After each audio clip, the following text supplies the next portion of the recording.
Oh, wow. Sorry, y'all. You are listening to the Urban Sports Scene, and I'm Wole. And wait for my co-host Ray G's. And we are part of Empire Media. That's empiremedia.com. Hold on, Ray G's is on right now. What's going on, Ray, bro? Hey, bro. What? Did you say, Ray? I said my technical difficulties, man. It's all good, second bro. time in a row, bro. What's going on, bro?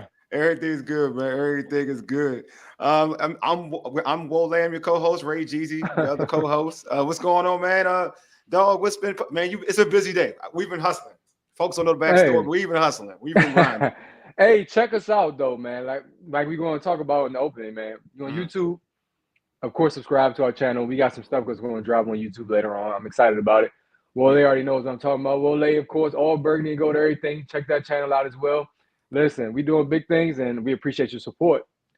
Yeah, T.I. What's up, Lou? Salute to the homie, Lou, man. It's about to go down. Yeah, it's about to go down, man. Lou, he about to pop on this thing too, man. Everything is coming in, dog. It's coming in. So, yeah, it's Ray's talking about a bomb show. I was listening to it. Ray, it was dope. I just love the DMV DC vibe. Like he would. All I will say is your guest was definitely from DC. He was definitely from there. Hey, no doubt. Yeah, if you from the DMV or you got HBCU ties, you're gonna love that. Yeah, you're gonna love it. Cause I was like, dang, I was loving it. And it had that PG vibe too. You know, I'm like kind of it was what it was, man. It was a sight to behold. I really appreciated it, though. I ain't gonna hold you. Behold, there you go. Behold. I said a sight to behold. Go, but you know what time it is. Anyway, I mentioned Empire Media earlier. Empire Media hosts multiple DMV sports podcast shows, such as the John Kine Report, hosted by ESPN Washington Commanders insider John Kine, and Jones Football, hosted by USA Today insider Mike Jones. You can subscribe to our podcast on Spotify, Apple Podcasts, TuneIn, iHeartRadio, and Google Podcasts. Just search the Urban Sports Scene. And like my man Lou is saying right now, hey, subscribe to the Urban Sports Scene on YouTube, and yes, hit that like button. And don't forget to hit us up on X at Urban Sports Scene, and like our Urban Sports Scene Facebook page. You can also hit us up on IG at Urban Sports Scene. And also join our Urban Sports Scene Facebook group. Search Urban Sports Scene, sports bloggers, sports podcasters, and sports debates. And yeah, listen, you got time. Only if you have time, go check out Football Garbage Time. They talking trash. they win about like one game in our weekly NFL pick challenge. We go up against the Football Garbage Time podcast every single year. Again, check out their website. They are some dope dudes, man. FootballGarbageTime.com. It's part of the Urban Sports Scene versus Football Garbage Time Pick'em Challenge.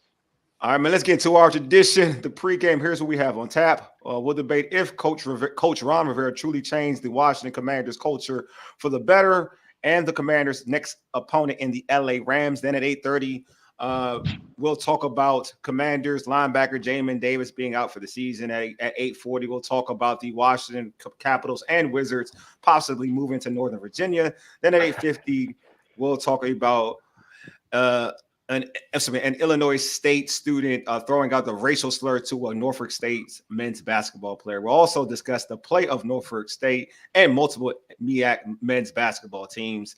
Finally, at 9:15, we'll recap Devin Haney's dominating performance over Regis Prograis Saturday night. Our homie Lou from Live with Light Skin Lou will join us to recap the fight.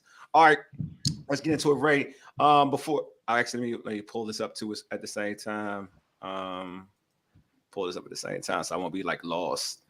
All right, we saw this. It went viral. Even after the bye week, the Commanders still make news. It's crazy. This team is like I mentioned, in the news. Former Washington Commanders and current Chicago Bears defensive end Montez Sweat, said this about the Commanders team. I think sometime like earlier this week. Where I came from, it was, you know what I'm saying, it was kind of like just waiting on the season and kind of. But here it's like every week, you know, it's a new challenge and people want to play for the man beside them, man. That's what I'm here for. All right, Ray, first off, man, your thoughts on his comments, man, talking about, you know, how this team was before you left. Get in line. Antonio Pierce, Preston Smith, to name a few guys, when they leave this organization, they talk about the difference in culture wherever they go. They go to other franchises, and the Bears have been compared to Washington. So that's saying a lot when you hear Montez Sweat say basically, we're still competing over here. And the Bears are still competing, to their credit.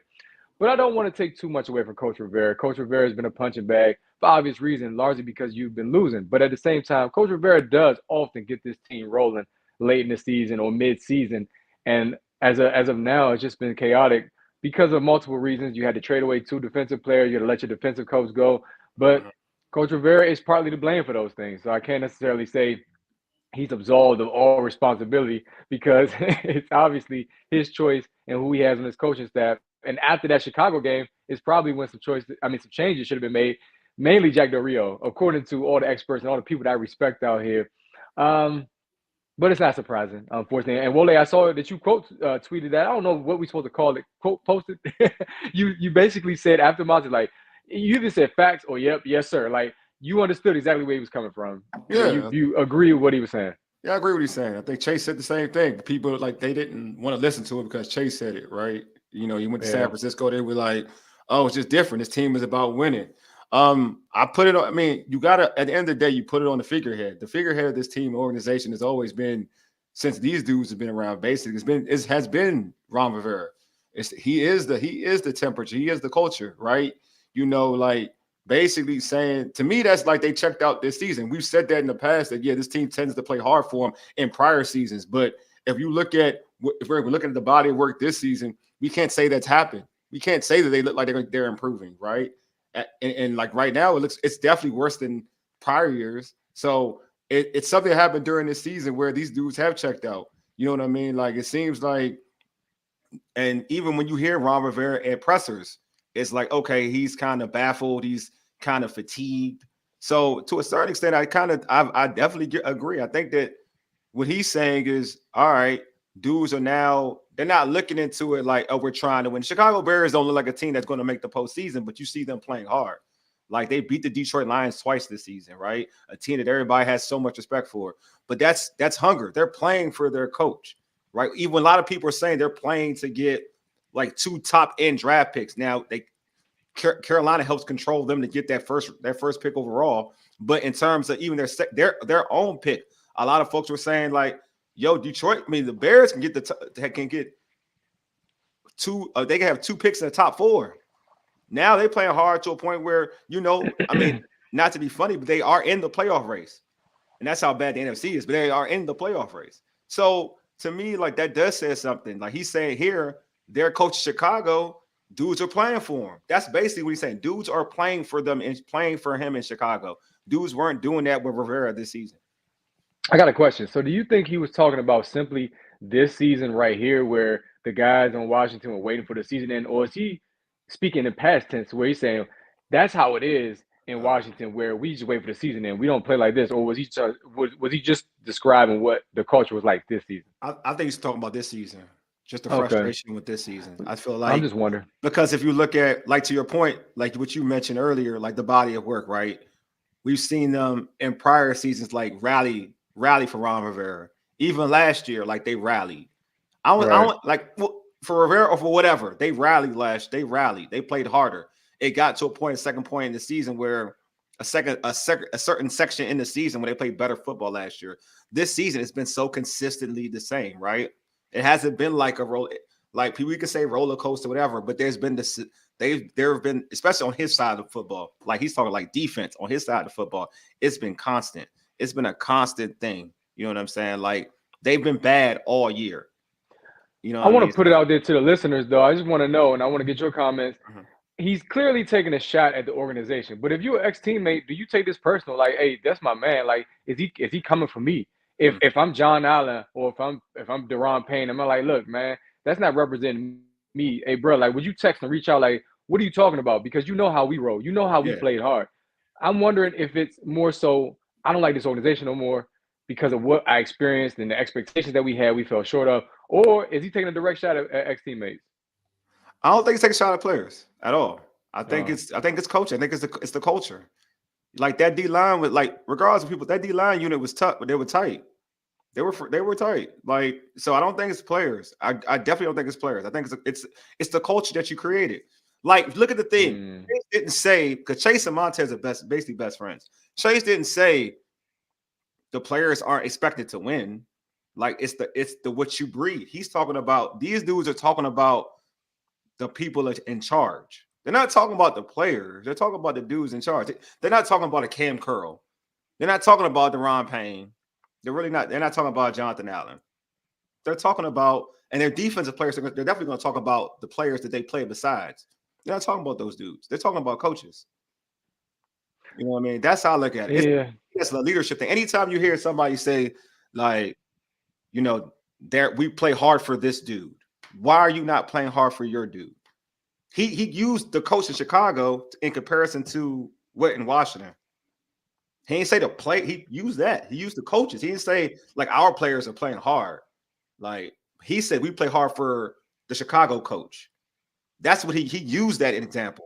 If he wanted to say our players weren't playing hard, he would just use the players. He wouldn't use a coach for an example.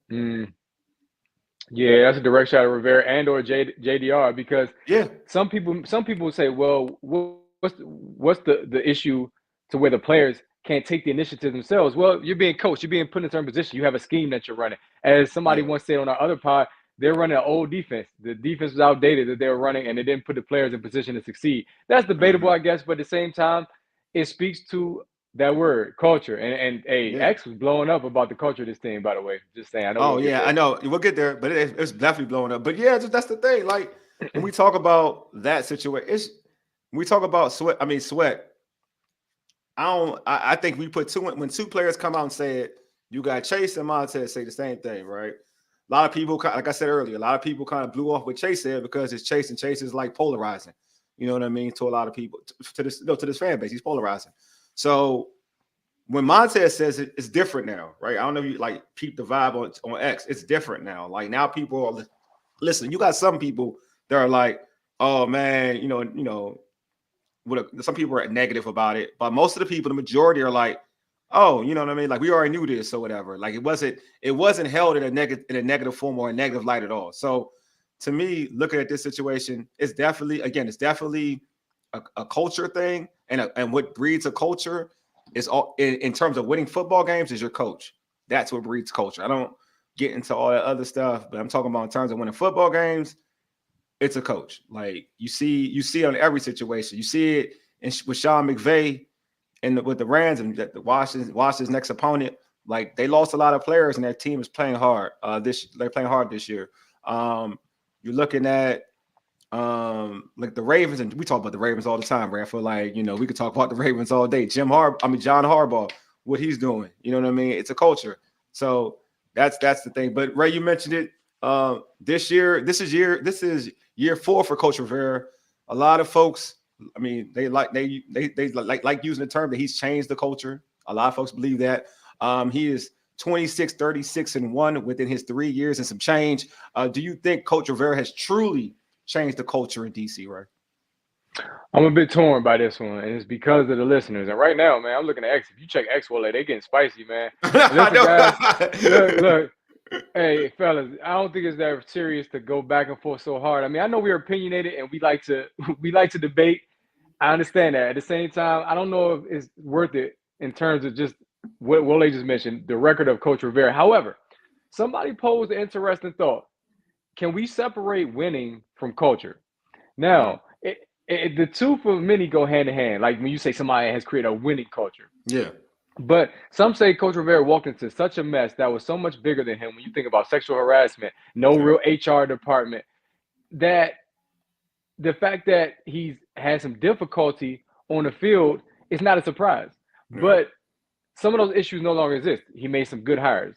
The franchise made some good hires.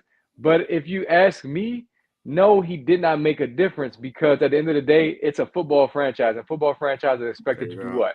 Win. So that's why I'm a little torn by it, but I think, no, he hasn't changed the culture because the team still isn't winning. And even with the owner being gone, even with some of the negative distractions being gone, you still have the same narratives. It's not about football. It's about everything else. He doesn't know how to handle the media at times. He threw EB under the bus early. You know what I'm saying? He did the same thing to Montez last season. I just feel like he's mismanaged a whole lot, being not just the head coach, but also one that's in charge of player personnel. So no, he hasn't changed the culture. It hasn't gotten worse because it can't get worse. We're talking about Washington, but at the same time, he hasn't changed the culture, unfortunately. And even if he was winning, if that negative stuff were to continue, we wouldn't be talking about it as much because folks would be focused on what's going on in the field. Yeah, you mentioned, so we put a poll out there, saying after hearing what Montez Sweat said, do you think Commanders head coach Ron Rivera has really changed the culture? 79% said no, 21% said yes, and these are 211 folks who voted. Let me read a couple comments first before I get into my opinion. Be careful. Joe T said moving past Snyder era is a definite yes, and by default the culture has changed, but it seems several players all feel some kind of way.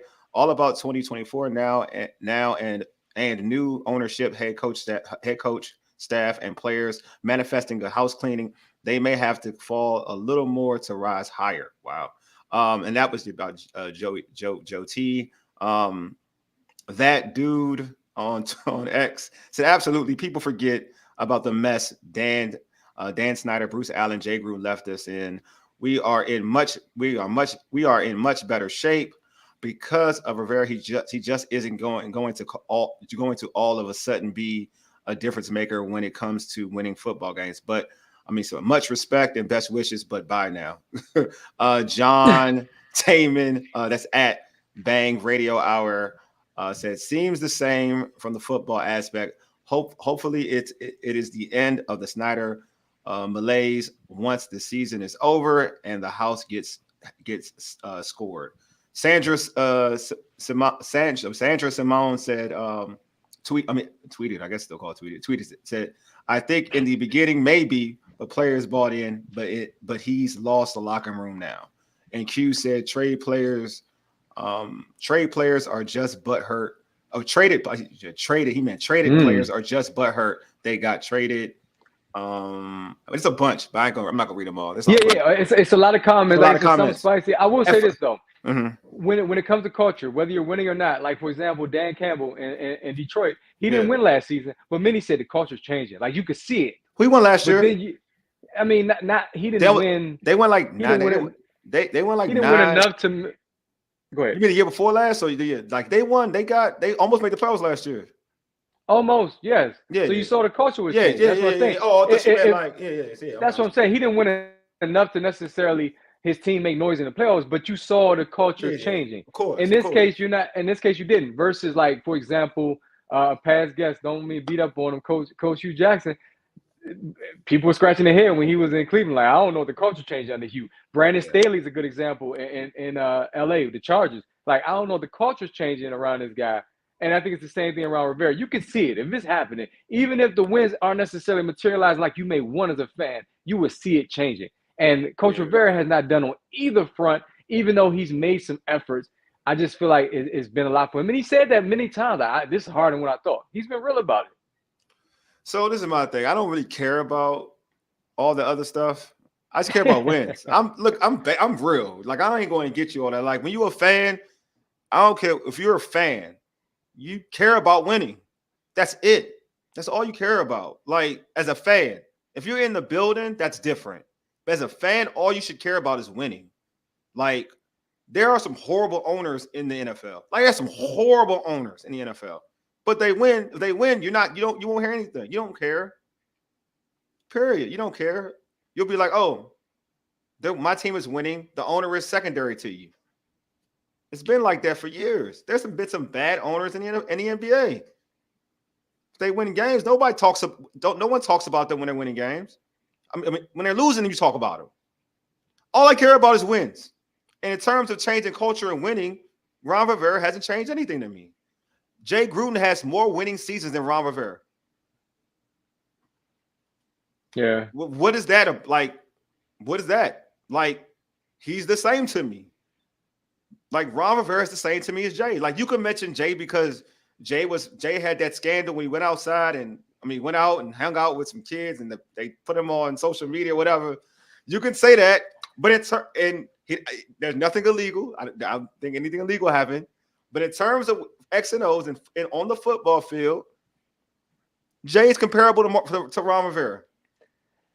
And and to me, if he's comparable, there's no change in culture to me.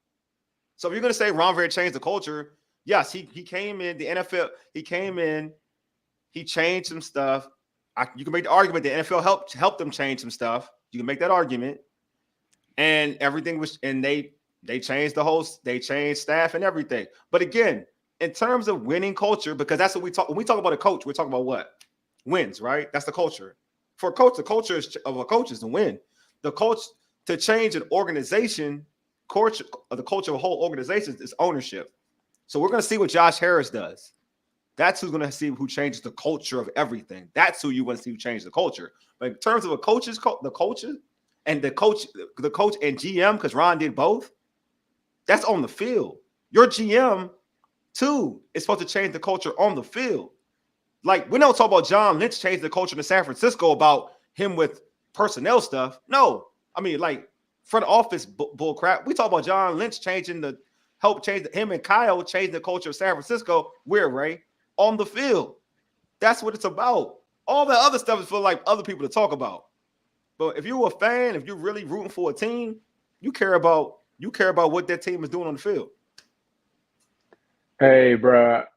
That's why it's so important who you hire. Mm-hmm. And Jay Gruden, I think it was justifiable. He was hot at the time. He was hot. Andy Dalton was that guy. You know what I'm saying? AJ Green, they had that connection. But Coach Rivera, it was more so about we need to get a diverse hire for an owner who was trying to save the franchise and he wanted to change the perception. Yep. So Coach Rivera might not have been the best person. You see other coaches right up the road. We always talk about this in Baltimore. Hey, next man up mentality, and it works out. They still win games. Even when they have injuries, running backs go down, quarterbacks go down, safeties go down. Your top players get hurt. The season ain't over. The fans are still filling that stadium. Culture. That's culture right there. That's culture. And Coach Rivera, he had a good background. And yes, he brought some diversity in the building, but he did not change the culture, my friends.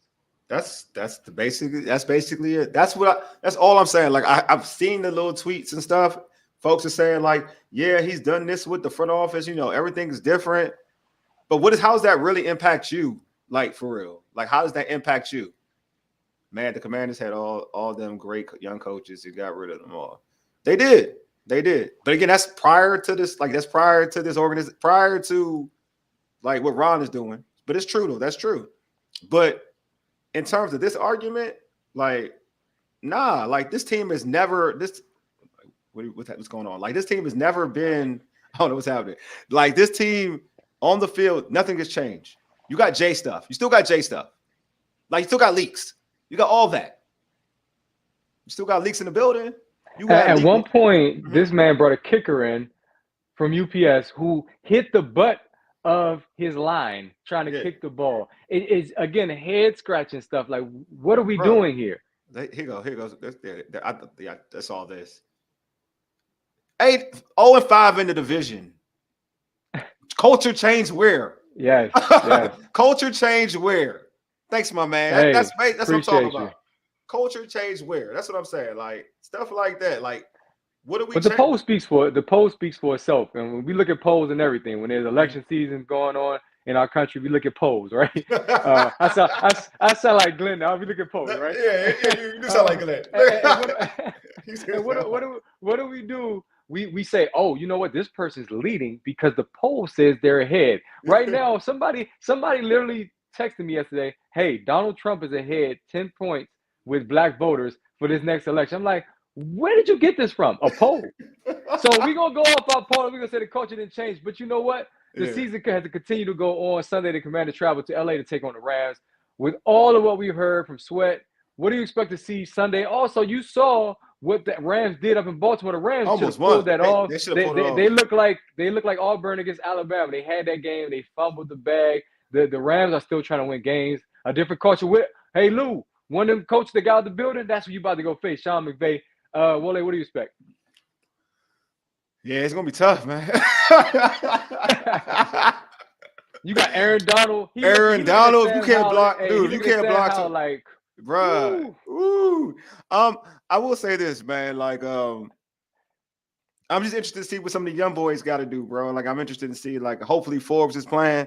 But I do think this is, like, for offensive coordinator Eric Bieniemy, this is like a game to kind of, like, you know what, kind of try to, after a bye, it's good to see what adjustments he made, you know what I'm saying, with Sam Howell. And just to see if they can score, you know, they can score the football a little bit better.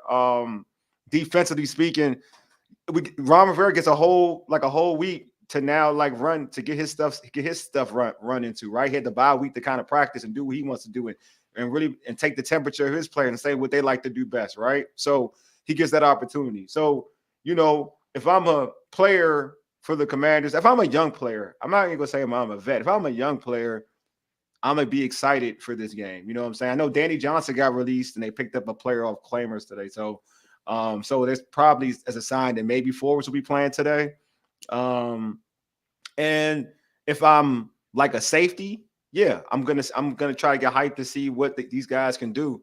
If I'm a safety, like if I'm Percy Butler, I'm excited to get out there to show that I'm better than what I've shown. Like if I'm Quan Martin, I'm hoping that Quan Martin gets an opportunity to play safety. I've been out there talking about it. I hope he gets the opportunity to play safety. If I'm Quan Martin, yeah. And also we'll talk about Jamin, but Jamin's going to be out. He's out for the whole year. If I'm Jabril Cox, maybe I get an opportunity to play. So if I'm a young player, and also tight end Turner. If I'm Turner, like I'm hoping that he gets an opportunity to play because now it's the time to showcase young players. I just want to see him showcase some young players. What's going, Devin, man? What's going on, man? What's good, brother? Hey, listen, chime in, POV, bro. Hey, it's been a minute, bro. So chime in about Jamin Davis. He's the player that Wole mentioned is going to be missing. Many on social media, of course, do not care. They don't think he's really a factor, unfortunately. Even though he's improved this season, Commanders linebacker Jamin Davis out for the year, shoulder injury. Finished the season with 89 tackles, 3 sacks, 1 interception, 2 forced fumbles. That interception was against B. John Robinson. Daggone it. But anyway, then they want to tank after that. Jamin Davis, how big of his loss, Wole? What are your thoughts on that? That's your guy. You've been a Jamin supporter since he came into the league. Yeah, Jamin's been good, man. Jamin, he's been improving. What you ask for in the NFL is improvement, right? That's the goal. It's improvement. Jamin this season finished the season with 89 tackles, 3 sacks, 1 interception, 2 fumbles. Like that's improvement.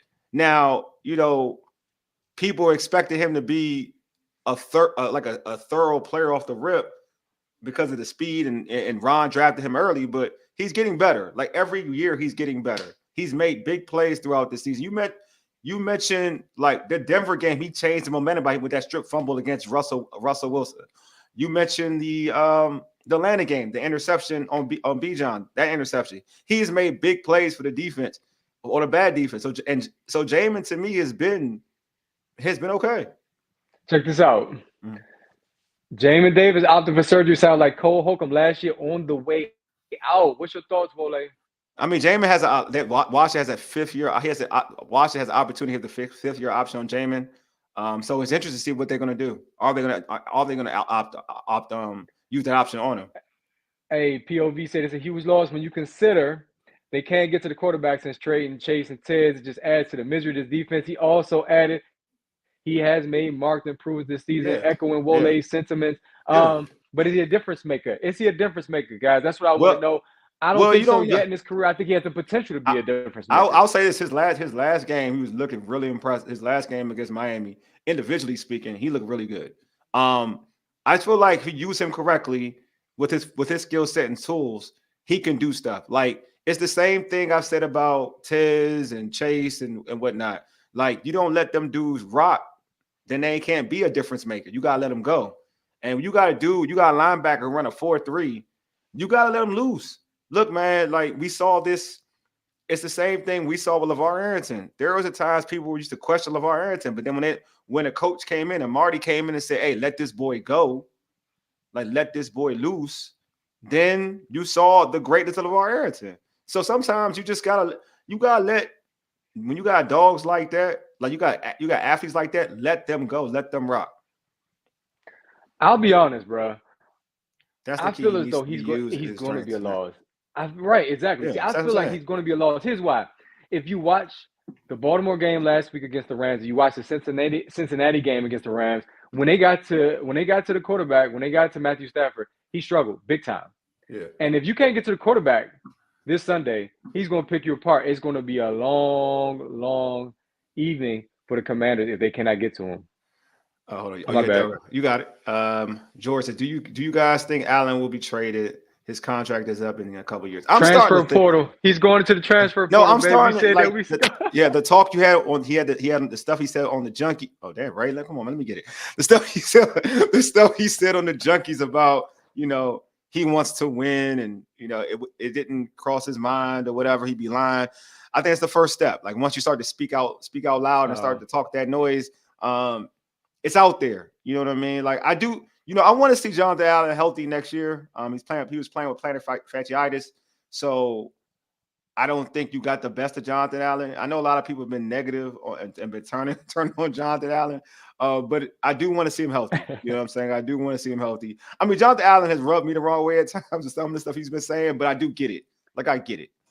Here's the problem: people see him spaz out in interviews. They saw him get into a skirmish with Payne on the sideline. Like, take this to the field is what people are saying. But we like John Allen on this show. I like John Allen. I've met him. We've interviewed him. Listen, good dude. That doesn't have anything to do with what he does on the field. But like we said with Coach Rivera, it matters what you do on the field. Results matter. Stats matter. And I know my man Big Doug, shout out to him. He said, have you heard John Allen's name much this season? That's what he always says. He always says that. I guess it matters about the production on the field. Go ahead, Wale. You got these comments, bro. My man. I said same story with Allen. He's been a no-show for most of the season. Ooh, hey, POV just put the stamp on. He dotted the I and crossed the T on. Hey, could we get a possible first-round pick for him? I don't think so. Hey, George, chill, man. I don't think so. I mean, he has been. No, it's wild because before this season.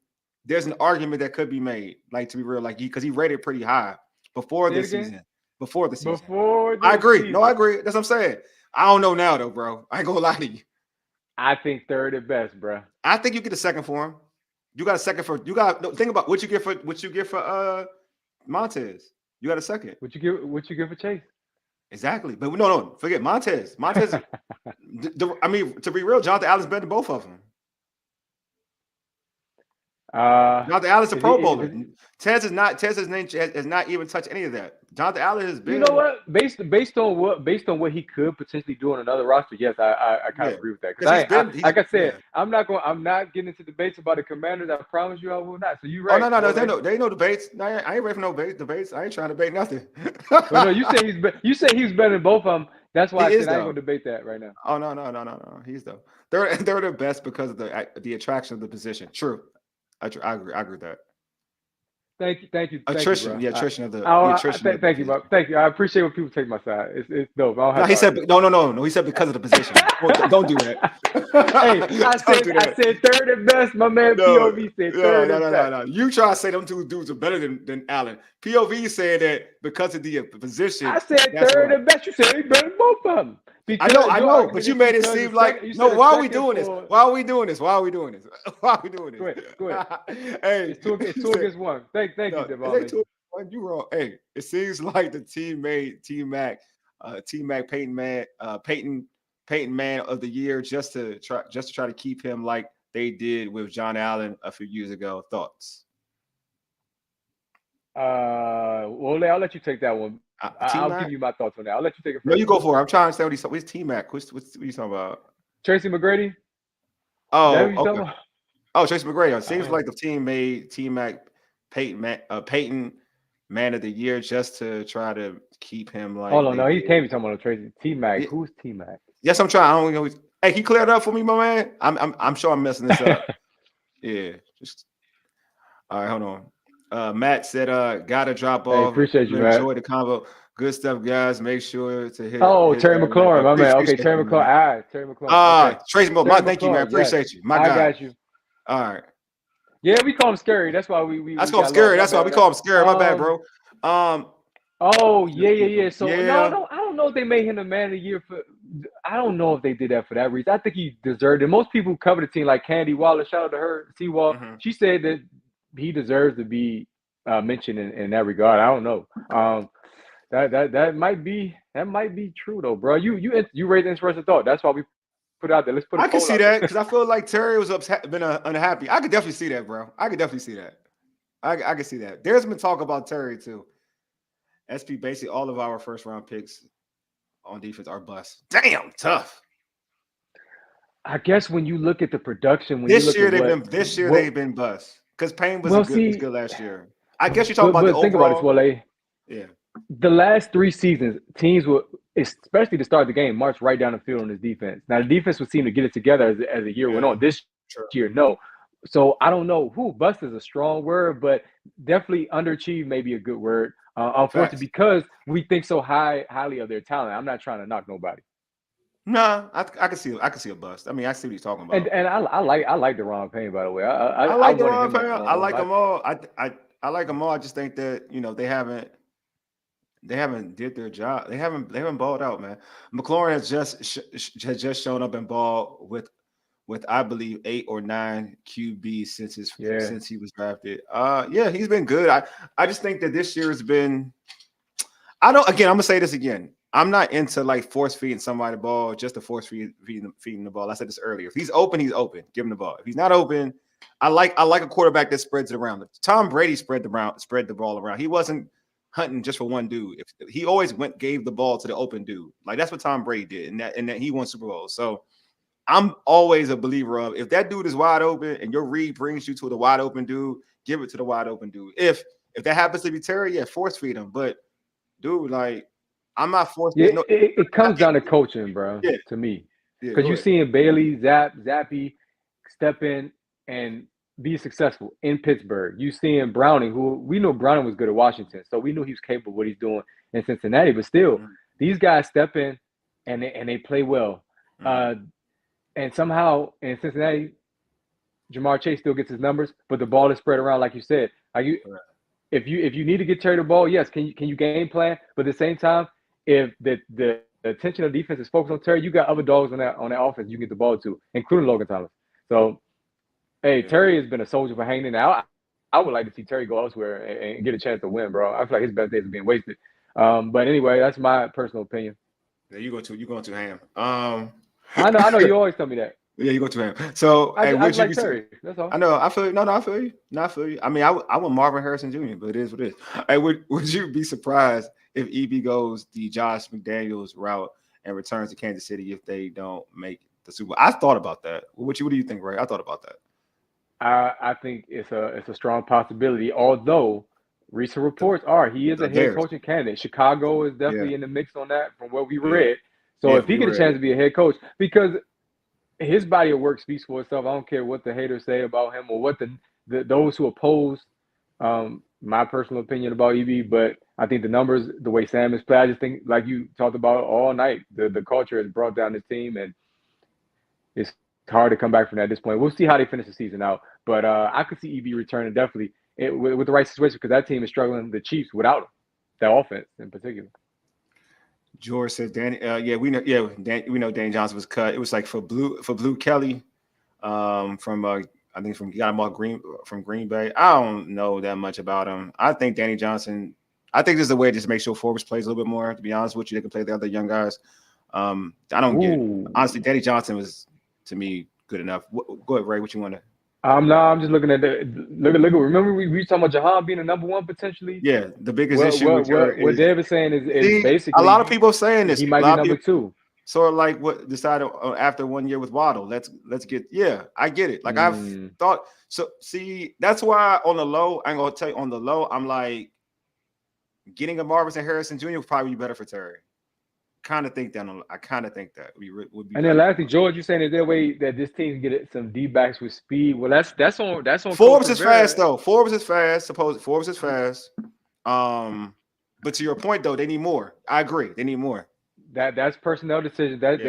That's on Rivera, man. He's gonna be out of here though. So we'll see who the decision maker is. But coming in, moving forward. But that's what it's all about. In today's game is speed on defense at the linebacker position, the defensive back position. So yeah, you're on to something. I don't know what the Commanders are doing. Like somebody I told you mentioned, they ran that old defense at 2000. that 90s defense they were running. But listen, man, we always appreciate all of you for listening, for watching, because the Commanders are always a hot topic, even when they're not doing well, even when there's continued controversy.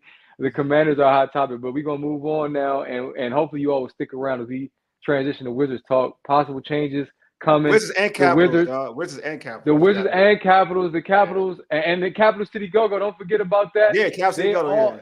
Monumental sports in general is looking to take the Washington Capitals and the Wizards across the bridge to Alexandria, Northern Virginia. The Commanders threw out this possibility. Northern Virginia did not want the Commanders, and the fans did not want to go to Northern Virginia. Now here we are again, but it's looking like it's set in stone.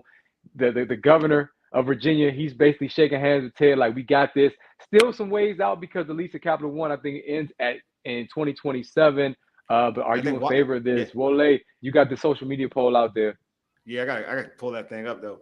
I'm gonna tell you like go this. ahead. Did you see what the potential blueprint looked like of that sports complex? Oh, it looked dope. I ain't gonna hold you. It looks amazing. And somebody quickly pointed out, yeah, DC cannot replicate this. Now, the concern is this, and I share this, and I'm gonna give a shout out to a dude who joined our show. We consider him a friend, Troy Halliburton. He said, what happens to the entertainment sports arena now? The city, I'm gonna say it again, the city put money, a lot of money into building that in Ward 8, particularly so the Wizards could be part of that community, which is historically known for violence and in ways poverty. And now they wanted to bring up the morale. They want to build that area up, man. Shout out to those who make decisions in that neighborhood, the delegates, the councilmen who put that arena there, which has been dope, by the way. When the Mystics won the chip, I mean, it was rocking. And you have all your professional teams outside the Capitals practicing there. You got the Go-Go, you got the Mystics and the Wizards. So what's going to happen to that? That's where I think, Ted, yes, you can host an NCAA tournament round at that arena, but still, we're talking about all year. Is it just going to be a concert venue? Are you going to host fights there, Wole? As we're going to talk about my man Light Skin Lou later. Check that out, fam. What's going to happen to that? And that's what bothers me. I don't know necessarily if that factored into the decision or if Ted cared. I'm sure he'll answer that at some point. Okay. But this wasn't something that was thought of overnight. This has been planned. We see it. It's been in the works for some time. To me, Ted is taking this Vince McMahon route. We got to find a way to get like a Triple H in there. So you seem like you're trying to make the right decisions. Like you brought in some better decision makers. You got rid of Tommy, who was an extension of Ernie Grunfeld. But now, what do we do? Although, if fans see this complex, they're going to come whether this team is winning or not, especially in Northern Virginia where the money is out there. So, with it's all about money. Yeah, now I'm to the poll. Now I'm at with a poll. So we have 73% are asking the question, are you for the Washington Wizards and Capitals moving to Northern Virginia? 73% said no, 27 said yes. So for me, like I'm a little bit like I'm not emotionally attached to this at all. To be honest with you, I'm not gonna lie to you. But it's something about because it ain't like the Caps are a good team. So I guess, and I always felt, and this is gonna sound real jacked up, but the Caps are a good team, and I kind of look at the Caps as a team that folks from Northern Virginia would come out and watch them. Like they would come from Northern Virginia to DC to watch them, right? But when I go to Wizards games, and this is the only way it bothers me, when I go to Wizards game and I watch and I look at the crowd and I'm sitting, those are folks from around the way, from DC and Maryland. A lot of them folks are DC folks. You get what I'm saying? Like I don't know, like, and you'll see, like there'll be people behind me, like there'll be a father and son, and you could tell like they from DC. You know what I'm saying? And a bunch of them, like, and they Wizards fans, bro. Like they Bullets. Capital Center, Bullets, Wizards, they are real fans. You know what I'm saying? So, like, I don't know. Oh, let's go this one. I don't know how that is going to change. Here, this is a good one. Alexander's only a few miles from DC. Yeah, 100% true, and that's why I'm gonna just say it. I'm okay with it. I'm okay with it. It's still going to be accessible via Metro. Yeah, and if you look at what drive though, I'm selfish though. I'm driving PG. I'm driving to cover games. I ain't trying to go through Virginia traffic. Listen, bro. DC, I can take 50 West. I can take 50 West and get there. You're one person, bro. The move to DC was all about revitalizing the city back in the late 90s. That's what got so this is the thing. So it served its purpose. Yes, thank you. It has served its purpose. And you brought MJM. True. Go ahead, bro. No. You Go got ahead. No, you go ahead. No, you go. For real, go. What I was going to say is, I feel like if anything, the Wizards have honored their commitment to the city. Good point. Straight up. You know what I'm saying? I think even just moving from Landover back in the day into DC, the investments that have been made, the businesses have thrived, Chinatown, you name it, the Wizards have done quite well. And then in terms of the kids of the city, the Junior Wizards is a big deal. And they also give out tickets. They let these fans, they sit close. I mean, we've covered it. You're covering it currently. Northern Virginia, you can access it by Metro. I think the Metro will continue to expand. You can go all the way to Herndon now via Metro, bro. It's going to be all right. I think it's a good move. I think from a financial perspective, this is a business. I'm okay with it. Now, from a fan perspective, here's where I'm concerned. That's why I get the Triple H comparison. I know y'all don't watch wrestling. It's okay. But the game. I heard just like when this team moved from Baltimore and then the city, of course, had its issues, the name was changed. I heard that it's going to be a complete rebrand. And I'm just hoping that if you're going to change the name, you better have a roster and you better have a star on that team that can sell it. Because I don't want to see the Alexandria monuments and you some trash. I'm not coming to that. You know what I'm saying? And right now, change the name? last It won't league be in DC no attendance. more? You don't think it won't be DC no more? Huh? You don't think it'll be Washington? Wizards. No, Wizards. It may still be Washington, but I'm just being funny when I say Alexandria. I don't think you can call them Alexandria or anything. But I think that if they do change the name to from Wizards, which from what I heard, Ted is wanting to go back to Bullets for a while, which is why he brought those unis back with the hands on the uniform or whatever. So I think that's also in the works. I'm just saying, if you can do a complete rebrand, you better have the roster or you better have that star, that guy that somebody's going to pay big money for to come out and watch and experience that whole new complex.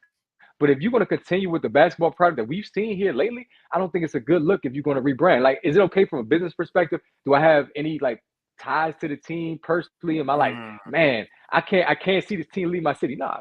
Like you said, you don't have any emotional attachment. However, as a fan and as someone who covers this team, you better do it right, bro. You can't be the Warriors because you ain't the Warriors. You don't play like the Warriors. It's just like Ernie Grunfeld said, we're going to start playing positionless basketball. Everybody's like, you ain't the Warriors, bro. And now you're trying to build like a Chase Center environment. Listen, I can go ice skating right now at the harbor. I don't need to cross the bridge. You know what I'm saying? I don't need to come out and go shopping and buy me a Wizards jersey at the new complex. I want to come see the best players. And that's what it is. You say it all the time. If you go to a Boston game, a Lakers game, it's all Boston jerseys, visiting team jerseys. Where the Wizards jerseys at? You might see some fathers and sons, but everybody else, and are they rooting for the opposing team? That's the question. It's very true. You know, I mean, I don't care if they're from the area or not. So you got to fix that. They're going to do that. They're going to do that in Virginia too. Okay, they're going to do that in Virginia too.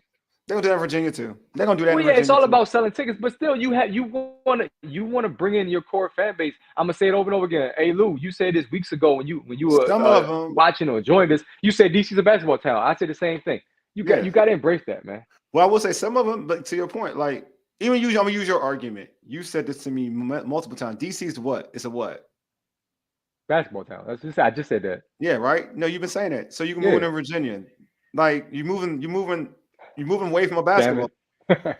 You're moving away from a basketball town, and even to go one, you could say that some of the core some of the other core fans, and we've had like T living from Baltimore. A lot of folks have the Baltimore Bullets, that team that was there that is now in DC. They've traveled from Baltimore to DC to watch that team. It's gonna be harder for them to get to games now. I'll counter that. The DMV is so small that when George Mason, who was from Northern Virginia, when they were balling, went to the Final Four, we all embraced them, right? Paul VI, #1 team in high school basketball, is in Northern Virginia. Bishop O'Connell, top 20 team in high school basketball, top 20 team in this area. When they're good, we embrace it. It don't matter if Northern Virginia. We can make it work. Do we embrace them? Grant Hill's from Northern Virginia. You don't watch high school basketball, so no. You don't watch high school basketball. Grant Hill's from Northern Virginia. We don't really embrace him like that. We don't embrace him like that. Like he's one of ours. Come on, now we embrace AI. AI is from Southern Virginia. We embrace it's because he played in Georgetown. That's why. And where's Georgetown? In DC. Yeah. Hold on. When George Mason made that run, was the entire area was caught up in that, right? Right or wrong? I ain't care about that crap. He said they might call the DMV, but the DMV Bullets, I'll take it. I'll take it. Listen, It's still the DMV. It's not What's that the far. VR? Baltimore, you gotta ride an extra 15 minutes. What's VRE stand for? I'm not paying it. Hold on. No. My Come man on, said, man. You don't take public. He drive everywhere. Don't even tell him, bro. He drives everywhere. I drive everywhere now, bro. Think I about drive it. everywhere Come now. on now.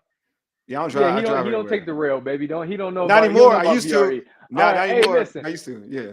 I don't anymore. I don't catch the train. The train anymore. I used to.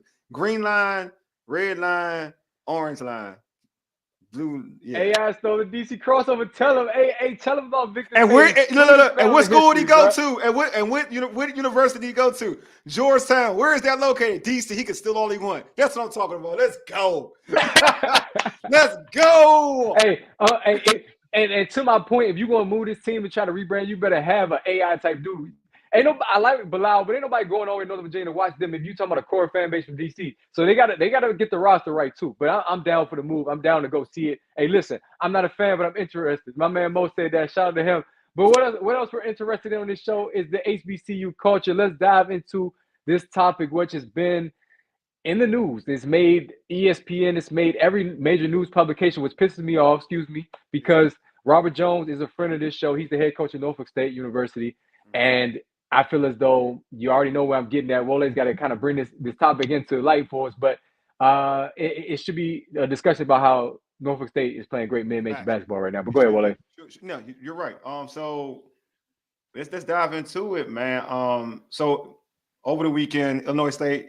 Right now over the weekend, and Illinois State is being investigated. Claims that one or more of its fans used a racial slur against Norfolk State player Jamari Thomas during Norfolk's win, a big win, 64-58 over Illinois State Saturday. Let's hear what Coach Robert Jones, Norfolk State coach Robert Jones, had to say during the Spartans press conference. It's right here. Yeah, Jamal. The situation at Illinois State was an unfortunate situation because it was actually a good basketball game. It was a really good atmosphere. It was sold out in there. Two teams that are really good teams competing, and the situation kind of took away from the outcome, which was a win for us, which was like a guaranteed win for us, a Missouri Valley win for us. So with that being said, Jamari, he got fouled. He was getting fouled a lot, honestly, that game. He got fouled. There was interaction between him and someone in the front row, and someone in the front row said a racial slur to him. Me being the coach that he knows that I am, I was telling him stop interacting with the crowd because that's one of my things to stay focused. He told me that no, the coach, he said a racial slur towards me. So that's why you can see on the video it went straight from like being calm to like 0 to 100 to like going towards the fan.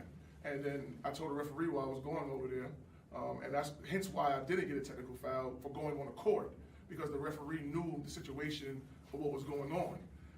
On the flip side, the other coach was begging for me to get a technical foul because he was trying to manufacture points any way he could.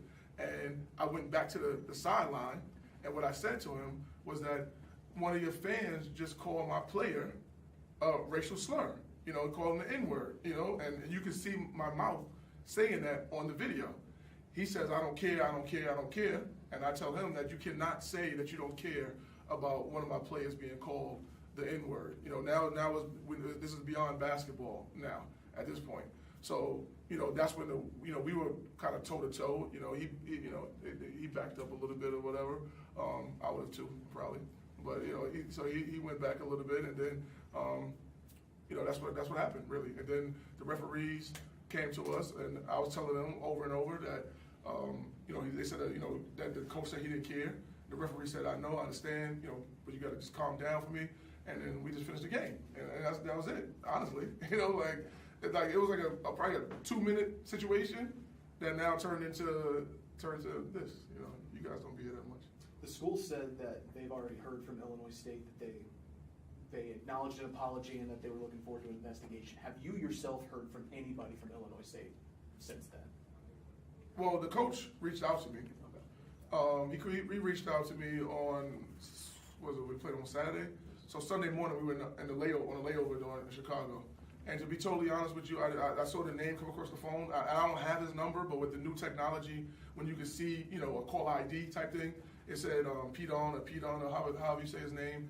And I didn't answer, because for me, you had 4 opportunities to make it right in person. So let's not make it right now when 6 million people have seen the video. You know, now you get all types of flack from the media and the public and things like that. You had a chance to make it right when I was confronting you at half court.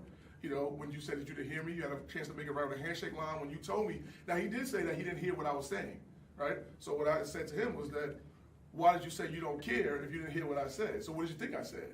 You know? And now he couldn't say anything. So that's the second time you had a chance to make it right. Third time, after digesting what I said, as you walk back to the locker room through the tunnel, now, as a coach, you know, a reputable coach, you said, damn, that happened? All right, let me walk around to the locker room and say, on apology on the behalf of Illinois State and us, that's not how we conduct ourselves, and we're sorry to you guys. That's the third time. Then the fourth time he had a chance to make it right was the press conference. And then he just went into that he's Italian and he's fiery and things like that, you know. So that's no excuse. So at no point, even the apology the statement that he made yesterday, there was no apology about anything with the racial slurs. So I can't respect that, and I probably will never talk to him, to be honest with you. So, Ray, what are your thoughts about that, man? Oh, brother, I have so many thoughts. First of all, let me say this. Illinois State is not responsible for what their fans say, and I do like the response from the university itself. A majority of their roster is African-American. They've had some really good African-American players there over the years. So it's not a reflection. I totally agree with that. And I definitely like what Coach Jones said in reference to the opposing coach. He heard what he said. Yeah. He heard what he said. He just he said, I don't care. He meant it, but then he didn't realize the backlash that was going to come. Facts. Because Facts. again, in his mind, I'm playing Norfolk State. It's not going to be a big discussion about this. Yeah. But here we are. And as he mentioned, over 6 million views, and now you want to apologize. So I agree with that. I hope that over time that as Coach Jones is able to continue to kind of move on and reflect, that he'll be able to maybe open some dialogue back up with that coach. But I'll say give it time, because Norfolk State has worked so hard. Wole, he's told us on the show, man, we want to schedule other mid-major programs. They see our work and they don't want to schedule us because they're scared we're going to win. And that's what they're doing now. They're scheduling good mid-majors and they're beating them. And that's what he wants to do. So I don't want this incident to deter a university from wanting to schedule a Norfolk State in the future. That's my biggest concern. So I'm hoping, but Coach Jones is totally correct with everything he said. Here's another thing, and I'll let you give your thoughts. Yeah. If you've ever seen Coach Jones at home games, if there's fans doing anything, if his players are doing anything that is being disrespectful, trash talking, if they're being excessive, he checks it. He'll go on social media and say, don't reach out to me for tickets because you ain't do. Like, he's real about it with his own fans. So he's accountable and he takes up for his program. He leads his program. And that coach failed to do that. And that was the problem I had mainly with the situation. But Illinois State University as itself, I don't want this to be a stain or black eye on them. But that coach, he's going to have to work to repair his image now. Yeah, I don't want to be all redundant because you said pretty much everything I wanted to say. No, seriously, you said everything. No, you're good. That's good. It's a real show. We're not scripted.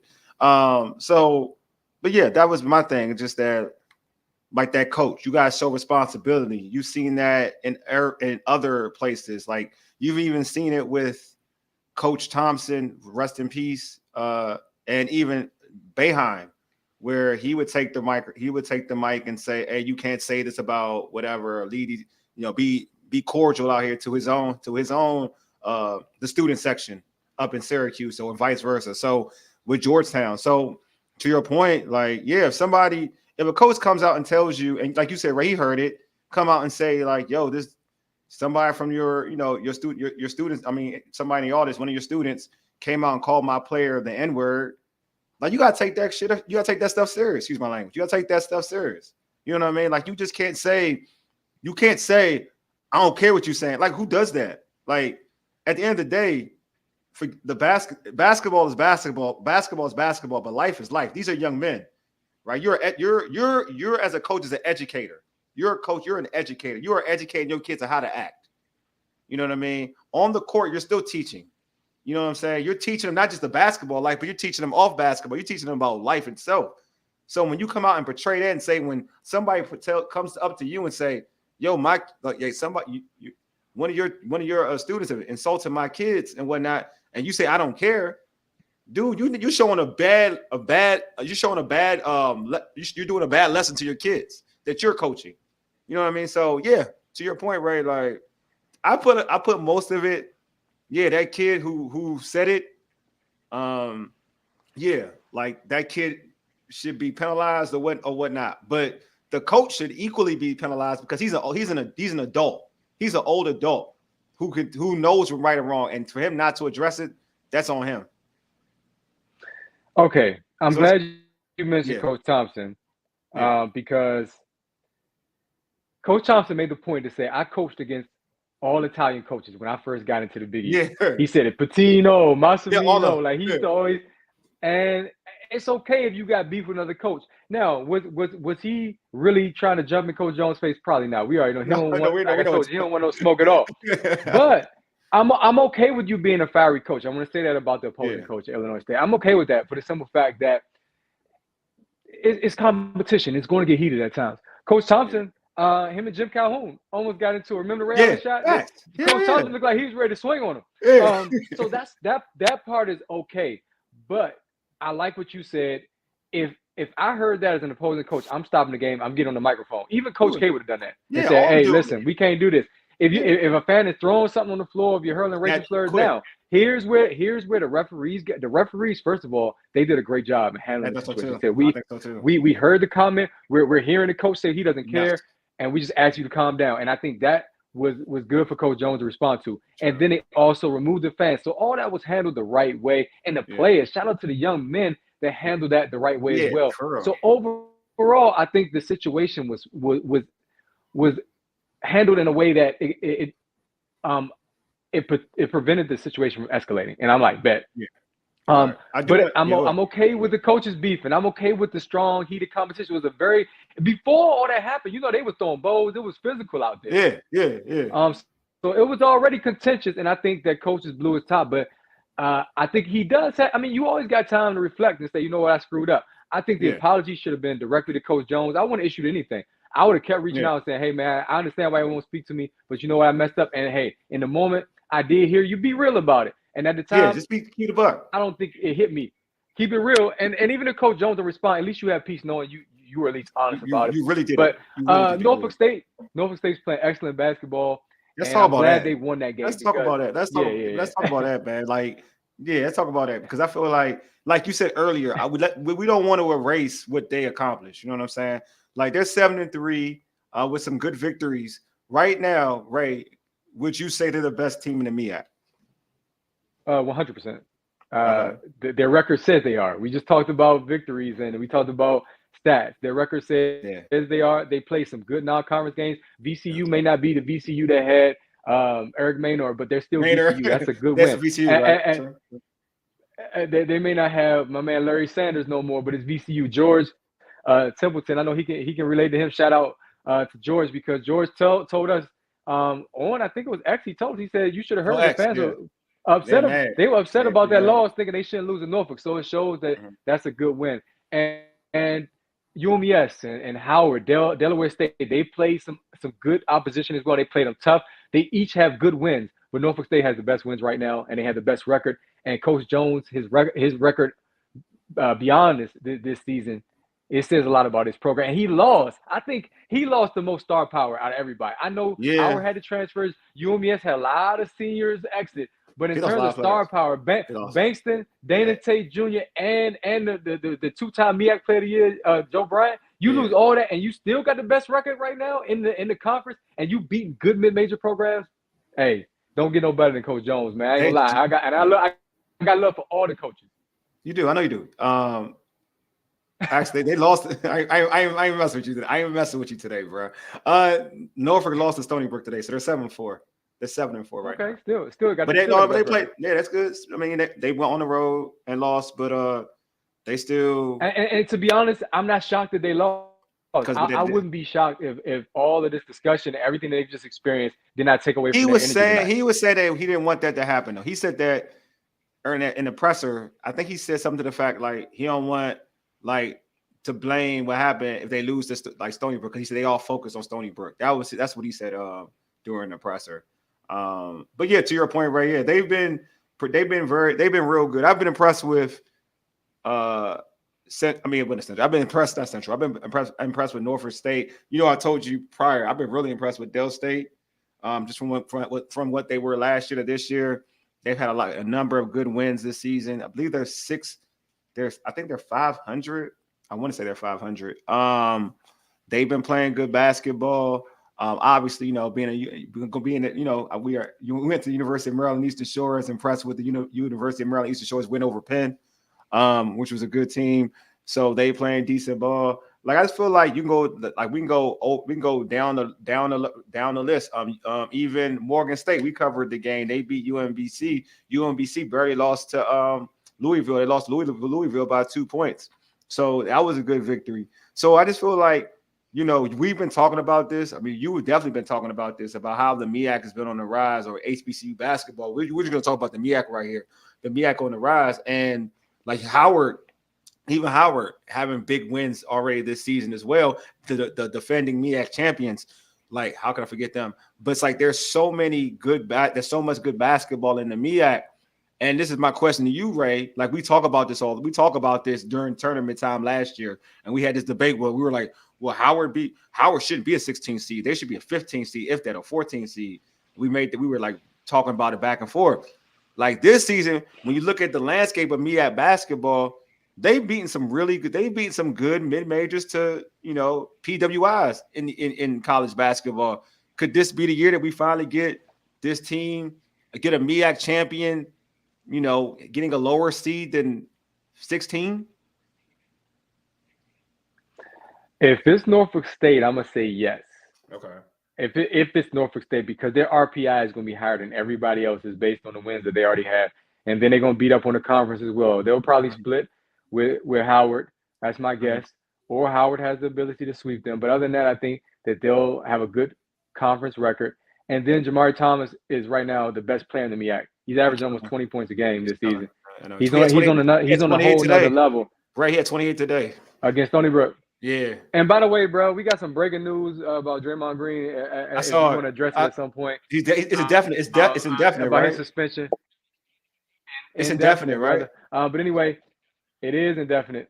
Mm-hmm. But getting back to I think if it's Norfolk, we do in a way need to see how the rest of the season plays out, in terms of what type of wins do, let's say, UMES or not even UMES. It would have to be Howard. What kind of wins do they get? Because that's what's going to determine the rosters. I mean, the ranking in the tournament is, what is your non-conference? But see, UMES has the best win, though. I told you that, to me, that the best win outside the conference. They got one win, though. I think Norfolk has multiple, victories that are respectable. I kind of feel like that's my thing. Yeah, I kind of feel like, ranked in the. And they ranked too in the in the mid-major poll. They are. This is a fact. It's true. Yeah. Straight facts. I agree with you. I do think that Norfolk has the best chance. I think Norfolk and Howard. I'm gonna be honest with you, because Howard is defending champions. I think that being a defending champion, if you win it again, you should not. You know what I mean? Like, it should be fair to put you at 5th. I would say 14. I don't like saying 15, but also tie into that your overall record. Like, I feel like you have to win 20 games, right? Like, you have to win 20 plus games for it to be a thing, right? You know what I mean? So I feel like Norfolk, Howard, all these teams that are in contention of winning the MEAC, they have to win 20 plus games for it to even be a thing. You can't, you know what I mean? Like, because that's how it is. You're not going to be a 15. Like, if you look at the 16 seeds throughout college basketball, there are teams that barely win 20. If they barely win 20 or don't win 20 at all, so they're gonna have to win over 20. And I do think that where Norfolk is at right now. So basically, what happened right now at this particular point in time, they're gonna have to dominate their conference. You know what I'm saying? Like, based on last season, bro. Based on last season, when you had that many teams with winning records, and you had one team that was 500, 500 above, it was 5 teams.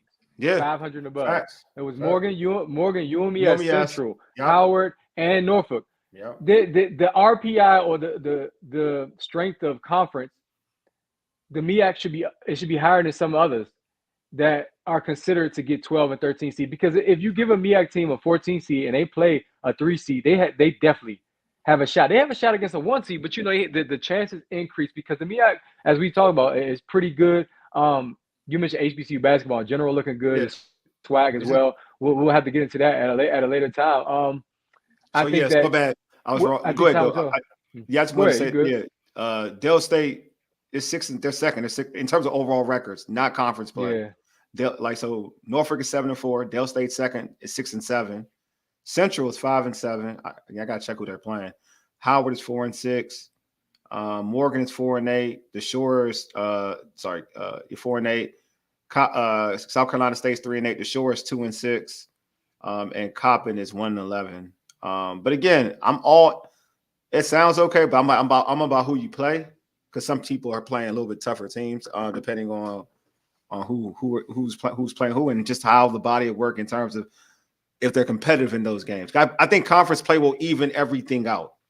You know what I mean? Conference play will even everything out. But like I said, I've been impressed. I've been very impressed with Dell State. Been impressed with Howard. I've been impressed with and Norfolk. I've been impressed with those. Those are the three teams that have really been impressive to me. The Shore and the one good victory, but I've been really, in terms of consistency, I've been very impressed with those three teams. If the MEAC tournament championship game looks anywhere near like it did last season, with the same two teams coming down to the final buzzer like it did, that winner does not deserve to be placed in a 16 seed spot and they have to travel all the way across the country to play that game. I don't think that's fair. I really don't. I want the committee to make a better decision this season, just based on now what you're seeing is consistency. So that's my hope. But Yeah, time will tell, my friend, because anybody can get upset when the tournament rolls around, and then even when league play starts, some teams are really good at home. Like Dell State is really good at home. Yeah, I just think that they're good. Like, this is to me, this is even. I thought last year was a good year. I think this could be a better year than last year. I thought last year was a good year in the MEAC, but I think this has the opportunity to be a better. We saw a good player. We was covering Morgan in tabs, local kid from Suitland, and just the stuff that he was doing in that game against UNBC was impressive. Mm-hmm. No, You know hey, what I no mean? doubt. You know what I'm saying? Real So quick, bro. go ahead. Oh, go ahead. My bad. No. Go ahead. No, I was gonna say before we transition in the boxing, we got 2 minutes. We can hit on this Draymond Green talk. Go ahead. Let's go ahead. We can do it till Lou. Till Lou gets on. Yeah. All right, sounds good. So what I want to say was this: if you watch his presser afterwards, I saw it. Yeah. He apologized, but it's this arrogance, as if I'm a star and this is what I do. If I didn't want to apologize, I wouldn't. Yeah, I saw. I heard that. He didn't have much remorse, and this guy's like Metta World Peace, who have gotten the death penalty.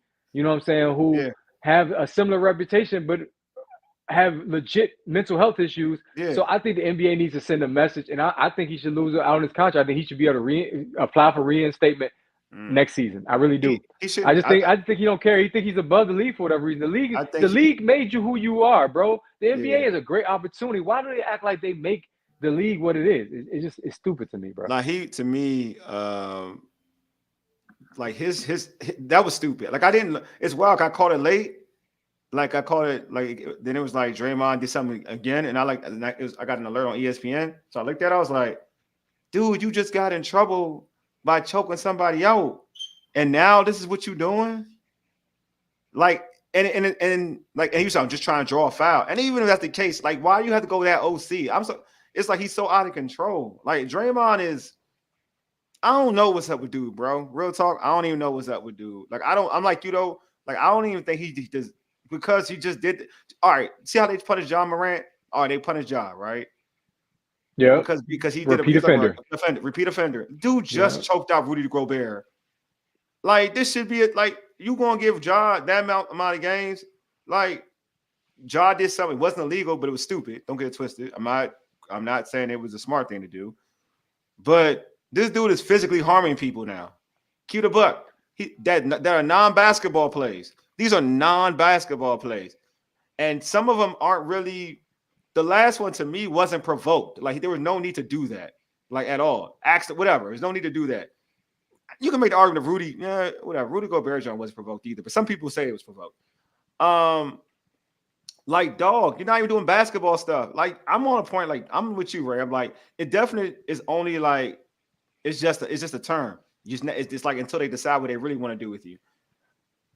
I give him like the season, like you said, he doesn't come back. Because it just like it's back to back. Like they just slapped your wrist for being basically they gave you that money games for being a repeat offender, and you're gonna do it again, like not too long ago, not too long after.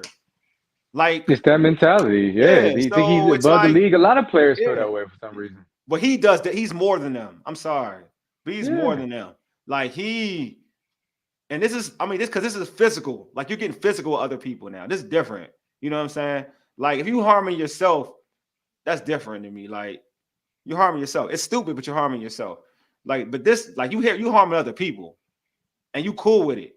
Like the Gobert joint was like, dog, you OC, like you gonna choke him like that for what? It's Rudy Gobert. Why you choking Rudy Gobert like that? And then Nurkic, like for real, like we're doing backhand slaps. Don't make no sense, bro. It don't make no sense. But anyway, I think our guest is Yeah, here. Draymond might have to transition to box. Draymond might have to. He did though. Boxing, bro. He sure did.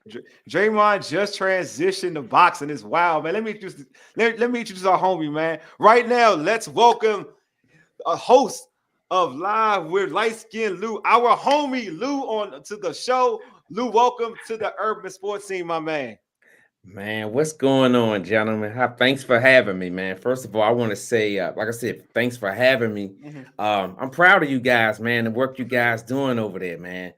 Hey, look, people think we just show up and look pretty and do this and do that. They don't understand the work that goes into what we do, man. Right. You know, first of all, we don't get paid to do this, and we just doing it because this is what we love. You know, I know you guys for 15 years now, and you guys love the sports. So I can stamp you guys because I know, like you said, you guys love the sport. So, man, thanks for having me, man. When I talked to Waller earlier, it was like, look, pull up. It is what it is, man. Yeah, you know, I love what you guys are doing, man. Hey, Lou, man, Hey, what's bro. going, man? Go ahead, Ray. Let Ray go first, though. It's crazy just how life works, though, bro. Like I'm glad we in this position, man. Listen, it's no mistake. It's no accident that we here. You know, and the artwork is dope, by the way. It's like that, man. Yeah, that's that pretty dude right there, light skinned Lou behind me, man. That's that pretty dude. I right know who it is. I was just saying, who did the work, bro? Who's the artist? Oh, my man, Big Zoe, man. He hooked that joint up for me, man, a couple years ago. So I figured I was coming on to the show with another pretty dude. So I said I got to outshine him, you know? The light-skinned dudes, they go. You know, light-skinned dudes go. You outnumbered today, Wale. I'm telling you, man. I know. Here they go. Our ratings is going up. Ratings is going up, baby. Let's go.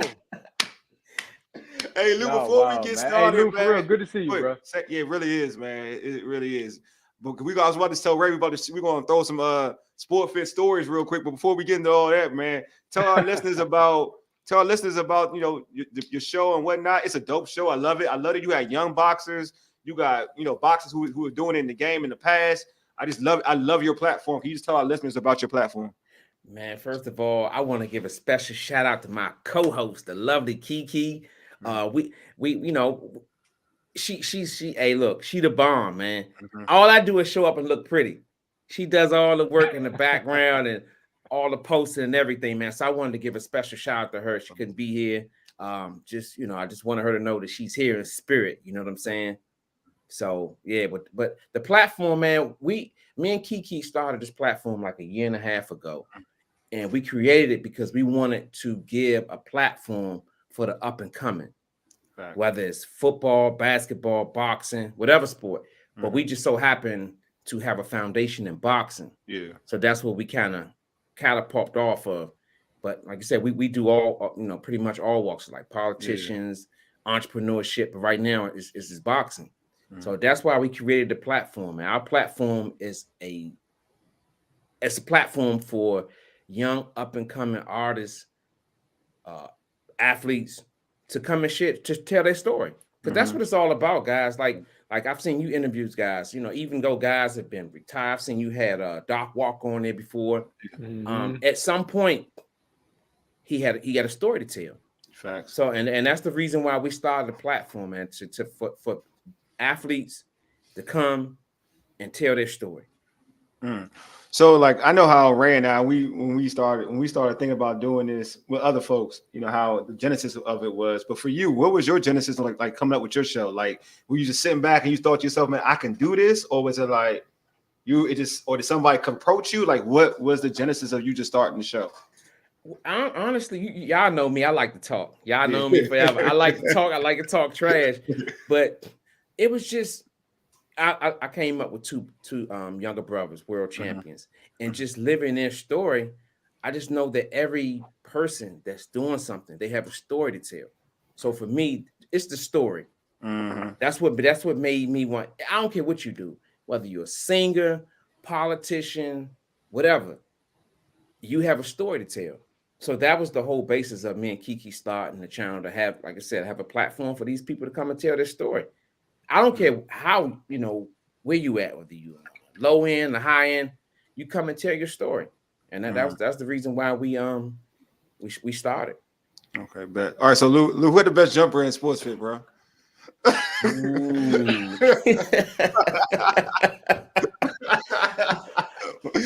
You know what? When we all used to go out there. I don't know about them newbies. Well, I would say you and this guy named Little J, man. I don't know if you guys were. I remember Little J, with the tattoos from Florida. That's my guy. Fast. He fast as I don't know what too. Yeah, he gonna be. I told him to tap in. He gonna be tapping in. I think him, because you guys get it off so quick. You know what I'm saying? Yeah. It's like some jump shooters, when you get close to them and make them feel uncomfortable, they have a hard time getting it off. Yeah. And you guys got it off the fastest. So I'm gonna go ahead and give it to the dark skin brother right here. That's what I'm talking about. Let's go. That's what I'm talking about. Lou just made my day. That's what I'm talking about. Now, this dude right here, hey, that's cool, bro. He had the most, what's the word I'm looking for? His hands up was so he can manipulate you. You know what I'm saying? So the best hands up go to my man, Pretty Boy Ray right here, man. The hezzy, man. Yeah. I used to hate playing Ray because Ray would beat me on horse. I hated that crap. And talk trash to you about it. Lou used to be like you get me exhausted because you run for days, bro. Like that's one thing I know. You run for days. Like trying to chase you is terrible, bro. When I was coming up there with y'all, I was in my late 30s, dog. I was in my late 30s. And I don't know what you guys. We was in our late 20s. Yeah, I was mid 20s, late 20s. Mid 20s, yeah, late 20s, yeah. Yeah, man, it used to get us tired. No more. We in our 40s now, so I can still run, but I'm just not the same player, bro. I can run, but I'm breaking down. I'm breaking down. I can run, but I'm breaking down. Hey, look, I haven't played ball in like 2 years. I hurt my Achilles, and that was it. Everybody doing that, bro. Like that's everybody doing that. Like that's a fear, but that's the next fear of mine because I know a lot of people who've been hooping, and all of a sudden, like they just been starting to. Their Achilles starting to snap. That's the one thing. The last time my ball was like 2.5 years ago. I'm out here in Gaithersburg. I was playing with the young guys up at the high school, and man, that joint. I went to go drive. When you shift from gas to brake, that joint you can feel it like it's moving. I was like this. Yeah, and that's the last time I played ball. Now I go shoot around and probably play 21 or something, but like far as doing it up and down the court, it's over. Look, it's starting to cross my mind a little bit. I'm not gonna lie to you, it definitely is. I'm like, I tried to get back out there just to kind of do a little bit. Recently, just after surgery, not too long after, like 6 months after, about 4 months after surgery, and I didn't like how I felt, so I was like, let me chill on this real quick. It's time to lay it down, champ. It might be. All right, so Louis. Hey. Oh, go ahead. No, go first. Go ahead. Before we talk about Haney, man, we got a chance to cover Trevon Marshall, sniper, man, up and comer, but he's a vet. Do you think he's still like one of the top up and coming youngers in the area? I know Jaleel Hammond, you got him in that discussion too. And I seen my boy, what's his name? I can't think of his name right now. It'll come to me in a minute. I see him back out boxing as well. Dang, he had took some time off. But you still think Marshall was up there, man, up and coming, DMV fighter? Yes. Oh, yes. See, this is the thing, man. And I think a lot of people need to understand. Just because you lose one, Mm-hmm. it don't mean. I just think he probably was in a place where he shouldn't have been. You know what I'm saying? Yeah. He's a great. I had him on. We had him on the show. Yeah. He's a great up and coming fighter. Fighters lose. I think Mayweather made it bad for a lot of young fighters because, and not in a bad way. Yeah. And I'm not talking bad about him, but he's undefeated. He went undefeated. So everybody feels like you have to be undefeated. Look at Oscar De La Hoya. He lost 6 fights. Yeah. Sugar Ray Leonard lost 4 fights. But that doesn't take away from who they are. Mm-hmm. Sometimes fighters lose. Sometimes a fighter might have your number. Me personally, I feel like the guy was a veteran. Yeah. And he can do things that a young up and coming fighter might not be able to understand. No, it's true. Just like definitely true. Like Canelo fighting Mayweather. He wasn't like that was something totally different. I mean, it's Mayweather. You know something what? Totally different. That's a perfect example. He fought Mayweather in his early days. Mayweather mopped the floor up with him. Yep. But look at him now. Yeah. So to answer your question, I think he is. Hell yeah. Young up and coming fighter. No, definitely. Ray's having a little technical difficulties, but we'll get back to him though. Man, Ray need to stop messing with that that cricket. He get that cricket Wi-Fi right up. You know I'm gonna get you. Hey, look, then he coming on twice though with okay, there you go. Is he right? Oh, he changed up. He's on twice. There you go. That's what happened when you had with that cricket, man. You know what I'm saying? You're crazy, man. I don't know what's going on with this young man, but go ahead, Lou. You spit knowledge, bro. You talk about undefeated fighters, and that's why we brought you on talking about Devin Haney. Anyway, I'm you was out, but I wanted to say, just because a fighter loses doesn't mean that he's done. It happens. Mayweather and Joe Calzaghe was the only prime fighters that retire undefeated. True. You know what I'm saying? So you have to give these fighters the opportunity to grow. And I'm pretty sure Trayvon probably he grew from this fight. Mm-hmm. He just bounced back this past weekend. He had a successful stoppage. And I think that he's back on the wagon. So to answer your question, I think he's still one of the hot up and coming fighters. Appreciate that, bro. Yes. All right, so Lou, we came to talk about this Haney fight. In his first fight at 140, Devin Haney scored a shutout decision over Regis Prograis Saturday evening at the Chase Center. When you watched it, what were your thoughts on the fight? I watched it. I ain't gonna lie. Like I'm gonna give Devin Haney his credit.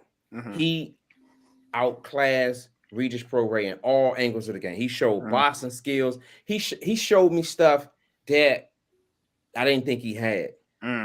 He was catching the dude with lead shots, y'all. Mm-hmm. A lead shot is when you don't put no disguise on. It's just like, look, I'm gonna lay this punch out here and I'm gonna catch you with it. Mm-hmm. And he did it all night long. Mm-hmm. He did it all night long. So I won't take nothing away from his performance. He did what he was supposed to do to a fighter and what he's supposed to do it to. I always felt like Regis Prograis was like maybe a B class fighter at best. Yes. But he's 34. He was way past his prime. And he's tailor-made for Devin Haney. Mm-hmm. Just think of Regis Prograis. Go through his resume and look at all the fights he's had. He's never faced a fighter with that type of talent. Facts. Devin Haney's a hell of a boxer. So I take my hat off to him. But at the same time, I'm looking at this 140 division, y'all. You know me. I came with my notes and shit. You know what I'm saying? Yeah, go for it, bro. Yeah. That's why we want you on. Yeah. I'm looking at this 140 division, right? Mm-hmm. You got Teofimo Lopez. You got Josh Taylor, Jose Ramirez. You got Gary Anton Russell, DC Zone. And then you got Ryan Garcia, who's in 140. And then there's this new kid, this African kid, Montez Sweat. Mm-hmm. He just stopped the guy that was undefeated 2 weeks ago. Mm-hmm. So this 140 division is lit. Mm-hmm. So I feel like Devin Haney can't be crowned yet until he get and fight one of these guys, man. Yep. You know what I'm saying? Don't get me wrong, Regis Prograis, He was a good fighter back in his prime. Mm-hmm. It was a good win for him. He won the belt, and I would never take that away from him. But Ray Wale, I can't crown him. Number one, he just come in the division. This was his first fight at 140.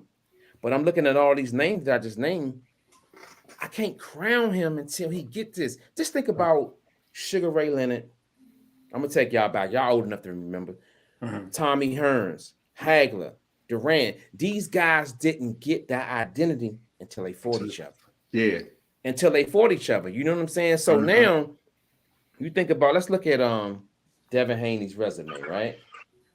His last 5 fights, he fought Regis Prograis, Lomachenko. I give him credit for that because Lomachenko at one point he was considered the Matrix. He's the boogeyman. The boogeyman. Yes, I call him the boogeyman. boogeyman. And I honestly thought that Lomachenko won the fight. But I know. I mean, I'm that's not just me. far from you. I ain't far from you. But go ahead, though. Go ahead. Yeah. And then he fought George Kambosos, right? Fought him twice. Yeah, it's not even. Kambosos was a C-class fighter at best. He dominated in both fights, but we got to give him credit for him because he got in the ring, put the gloves on, and he fought. Jojo Diaz and Jorge Linares. Yeah. This is Devin Haney's last 6 fights. Yep. So I'm going to give him credit. But none of these fighters other than Lomachenko is going to touch these top 5 in the 140. So I'm not going to shit on his victory. He won it. That's what it is. Yeah. But at the same time, dog, he got to fight these fighters before it's over with and said and done. And even Tank Davis, if Tank come up to 140, these fights has got to happen before we crown him what he wants to be crowned. One name that you didn't mention is Richardson Hitchens, and you know he had some tough fights against Antoine in the amateurs. In the amateurs, and then when it comes to Tank, from what I heard, you saw a guy in Devin Haney who on fight night was 165. There's no way Tank is fighting him if he's gonna come in the ring that big, bro. I don't think it's gonna happen. But you better believe, I like the combinations. Man, you got to believe Tank and them. They just like they did with Ryan Garcia. They're going to have a rehydration clause. You know that, man. It ain't gonna happen like that because if he come in at 165, he's already the taller, longer guy. So you telling me he's gonna be taller, longer, and bigger? Yeah, that ain't gonna happen, Joe. So Ray, we heard Lou's list. So who would you out of that list? Who would you want to see him fight? Well, I mean, my bias is Gary Antoine, of course. That's my bias. But so based on what Bill is saying, right? They now feel like they're the A side. They're gonna go for big money fights. Bill Haney. So if that's the case, then Teofimo makes the most sense in terms of who going to or Ryan Garcia. I think he's gonna beat Ryan Garcia. Gary Antoine told me on the record, you know what I'm saying? I don't think Ryan Garcia, a lot of us don't think he's it, you know what I'm saying, in terms of amongst boxers. We feel like he's somebody that he's a big name, but we feel like we can walk through him. But so I feel like if he's going for the money fights, it's either gonna be Ryan Garcia or it's gonna be Tio. If Tio gets the right money, you know Tio's gonna hop in the ring. The problem is with boxing right now, so many people are looking for money fights and they're not worried about the opponent. Like, why does Rolly keep getting opportunities at this weight as if he should be in the ring with these guys? You ain't mentioned Rolly Romero. Why not? Because he's not one of the top guys. Hey, but you know what? I got him on this list though. I got him on this list because I just feel like it's all about social media. It's all about your fan base. True. Man, Rolly don't belong in the ring with none of these guys, man. Facts, man. He don't, and I'm not hating on him. Every man got his own way of earning a living, and I will never take that away. But these 5 fighters that I named, they'll mop up the floor with Rolly. Yeah. You know what I'm saying? I knew Rolly was trash off the rip. So, and I would never hate on a guy for earning a living. He ain't out here busting nobody across the head to earn his money. He ain't here earning it the right way. But at the same time, I can't put him in here with these 5 guys that I just named for potential 140 division fights for Devin Haney. I can't. Man, Devin Haney will mop up the floor with him, Joe. Devin Haney talking about going to 147, and many saying if he gains 7 more pounds, his pop and his power would translate. I don't know if that's the case or not. I don't think it will translate. Ray, let me tell you something, and you know this. I woke up, I was fast this morning because I'm a fast guy. You know what I'm saying? I woke up fast. And what I'm trying to say is, you don't wake if you went to sleep with no power, you're gonna wake up with no power. I mean, does that make sense? It make a lot of sense, man. Right. I went to sleep last night and I turned the light out without getting out of bed. I'm fast. And I woke up the same way. So you don't just go to sleep and wake up different. Nah, you just don't. Like you watch the Prograis fight. I'm like, yeah, you knocked him down, but I'm like, you're supposed to finish him. Like my mind is like, finish him. You're supposed to finish him because it was like you said, Lou, the class was just too much.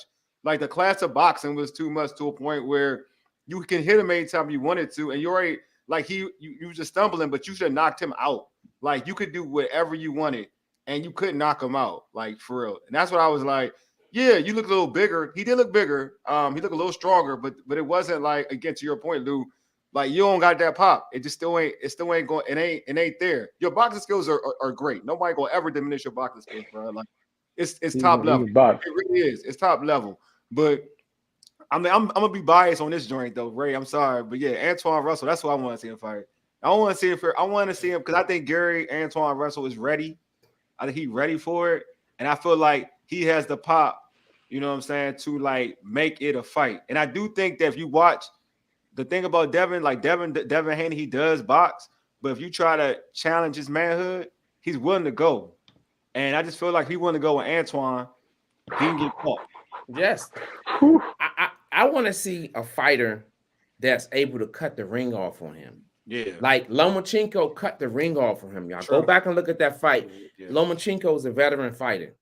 He cut the ring off on Devin and made Devin fight. And it brought the best out of Devin. I can't even tell you, like, the fight was close.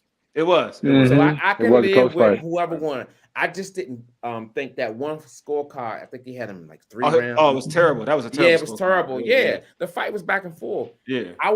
Gary Antoine Russell, I watched his last 2 fights when I found out I was going to be on the show. Yeah. And he was able to cut the ring off on his opponent. Now, was this opponent at like Devin Haney's level? Yeah. No, but he has the fundamentals to learning how to cut the ring off. Mm-hmm. And Regis Prograis, he was just following them around, catching punches the whole night.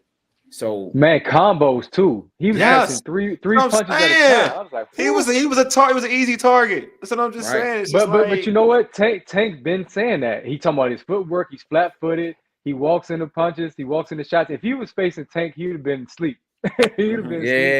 Because I feel like Devin Haney was supposed to knock this dude out because he wants to be and I think one of what makes him mad is people are not giving him that respect. Yeah. Well, in boxing, you gotta earn that shit, y'all. Mm-hmm. Yeah. He was supposed to demolish this dude, toy with him for 5 or 6 rounds, and get his ass out of there.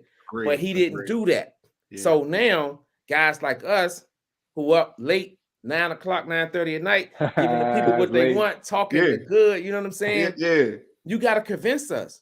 Yeah. Because I don't have no horse in the race. Mm-hmm. I just call it like I said. Y'all know me, I'm a straight shooter. Hell yeah. I'm a call it like I see it. So now he wants to be considered like the boogeyman. Yeah. No, the boogeyman gets your fight up out of there. Tank is the boogeyman.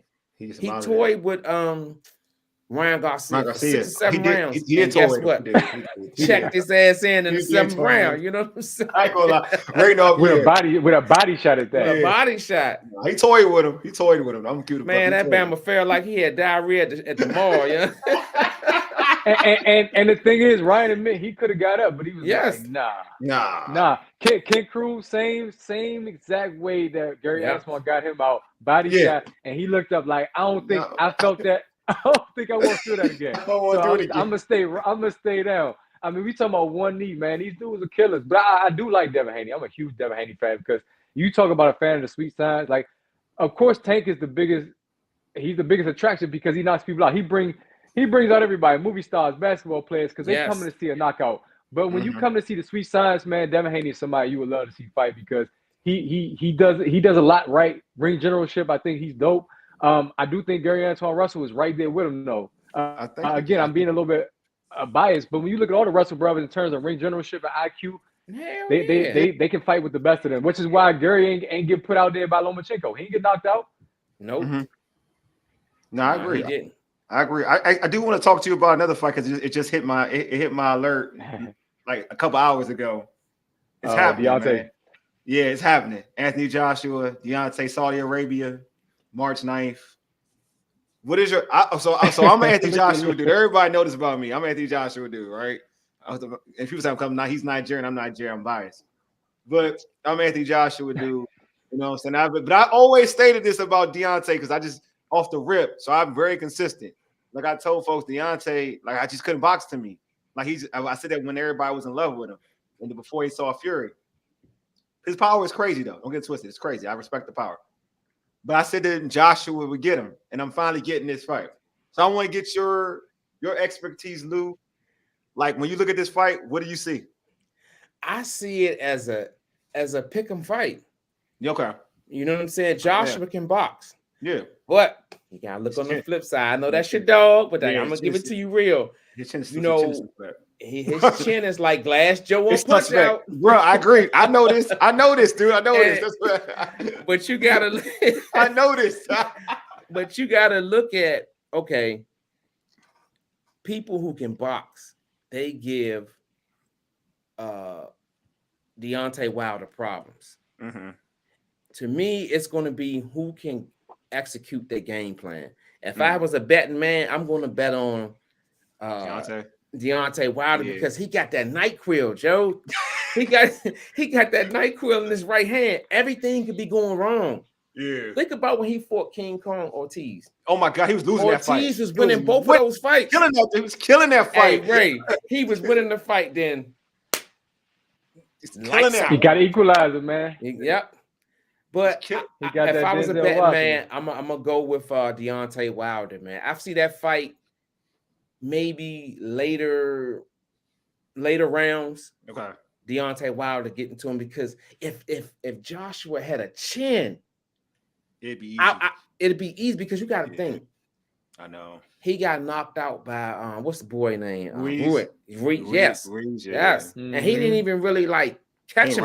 Yeah, I know. But I'm just me as a boxing fan. I'm just glad that the fights are happening. Yeah, we winning. Whether Deontay Wilder win or Joshua wins, we winning because we're starting to see the best fighting the best, man. That's one thing that I'm glad that's happening because now they have nowhere to run. Look at Tank Davis, Shakur Stevenson, Devin Haney. Mm-hmm. After a while, they're not going to be able to run because it's guys like us that are going to hold them accountable. I'm tired of them fighting cab drivers, man. You know what I'm saying? I want to see them fight, not cab drivers, but I want to see a fight where we going in not knowing who's going to win. Like you just said, Deontay Wilder and Joshua. We don't know who's going to win. So I think it's a great fight. Ray, what you think, bro? I'm just hoping that with the changes within PBC going to Amazon Prime or whatever deals they're working on, that all the boxing, kind of like what Anthony Peterson said on this show, comes together. We need everybody to fight. We need everybody to extend their hand across the aisle. You got too much talent out here to not get the best fights. That's basically what you're saying, Lou. So Bob Arum, bring your stable over, fight Eddie Hearn's stable, fight Al Heyman's stable, man. It's too much money to be made. There's too many big fights for you not to make these big fights happen. David Benavidez, Canelo, all these fights that we want to see, they should happen. And there's so many good up-and-coming fighters, so many young fighters that I feel like we haven't even seen them scratch the surface yet. We haven't seen the best of Tank yet. I really don't. I don't think so either. I don't think we haven't either. So do you think the winner of this fight, if it's competitive, do you think the rematch, or do you think the winner of this fight moves on to fight the winner of Usyk Fury? Oh. Yes. The winner fights the winner. Yep. The winner moves on. I think that's something that needs to happen. So would you want to see a Wilder Fury fight again? No, I don't. That's what I think. That's what I'm saying. But it's gotta happen though. Yeah. Because if we're gonna carry that on, whoever's the best. Yeah, that's true. I guess. You know what I'm saying? So we can't say I don't want to see it because they fought 3 times already. Yeah. The best fighting the best, man. I'd rather see Jared Anderson. I'd rather see Jared Anderson get a chance because it's something that, like you said, Lou, we don't know who's going to win. Yeah, I like Jared Anderson, but I think to Lou's point though, because you are fighting, because they're arguably 3 and 4, right? The 3 or 4 best heavyweights in the game, and Wilder and Joshua. So just in terms of common sense, it would have to be the winner of them seeing, unless they're doing a rematch. And then that does slide Jared Anderson into the play to say, all right, I can fight whoever next. But I do think unless it's a rematch, if it's not a rematch, and say Fury beats Usyk, then Wilder does beat Joshua, then yeah, I kind of think that it would only make sense. I don't know if Fury would do it again though. That's the only thing I'm not sure if Fury would do it again. He would try to find a way not to do it, knowing Tyson Fury. But yeah, it's hard to beat somebody 4 times in a row. Yeah, exactly. You know what I'm saying? That's the only thing. Hey, salute, bro. I appreciate you, man. Definitely. It's just Jordan Plummer. Exactly. Hey, listen, it's respect to the boxers. I'm a Tank fan, but I don't want to see him fight Pitbull Cruz again. I just don't. I don't want to see that. That's I don't want to see that that fight again. Yeah, they trying to hype that fight up for real. I'm like, come on, like let that fight go. Like he fought one hand, bro. Like get over it. He won one hand, and y'all acting like y'all acting like Pitbull really should have won the fight. Y'all got to stop that crap, man. Yeah. For real, y'all got to stop it. Yeah, that's my brother fellas, Mike. Special shout out to my brother Mike, man. We need more big fights in the DMV. I was just saying during our Wizard segment, if that entertainment sports arena in Southeast in your hood, Lou, if it closed, man, I mean, or if the basketball stops there, that should be a venue for fights, without a doubt. You already know. You've been there. It's a good size, man, for fights here. Well, I'm going to tell y'all this, and it's because me and Kiki, we are locked in with the boxers. You know, we just covered a fight up in Baltimore. Mm-hmm. We locked in, and I'm here to tell y'all, man, DMV boxing is on the rise. I believe it. They're going to be so good. It don't matter where they fight at. They can fight at the Home Depot parking lot. Dude, I'm serious. These fighters, man, we locked in with them, and DMV boxing is on the map, man. You got to think about Trayvon Marshall, Dave, the body snatcher Whitmore. DMV boxing, and that was just in the 140 division. You got Sugar Wayne, man. You got Trey Pounds, dog. I'm telling you, you heard it here first. DMV boxing is back, and I ain't just saying that because I'm on y'all show and I want to look pretty saying it, dog. They is on a rise, dog. I'm telling you, man. Nah, we can see it. We can see it on the rise. I mean, nothing like it. I feel like when you got a DMV boxer in the game and it's high in the game, you see a difference in the boxing game. I ain't gonna lie. When they out there and they doing it, it's different in the boxing game. Something about it. Like I feel like it brings all the energy. We had William Joppy and Sean Bay back in my day, man. You know what I'm saying? William Joppy, we went to the same barbershop, man. And Bernard said, you can win one round, I'll give you some extra money, bro. But nah, DMV boxing is dope, man. Ain't nothing like DMV boxing, bro. And we biased, of course, but like you said, Lou, you just being real, man, because you cover the sport from every angle. You know what I'm saying? Fighters from everywhere.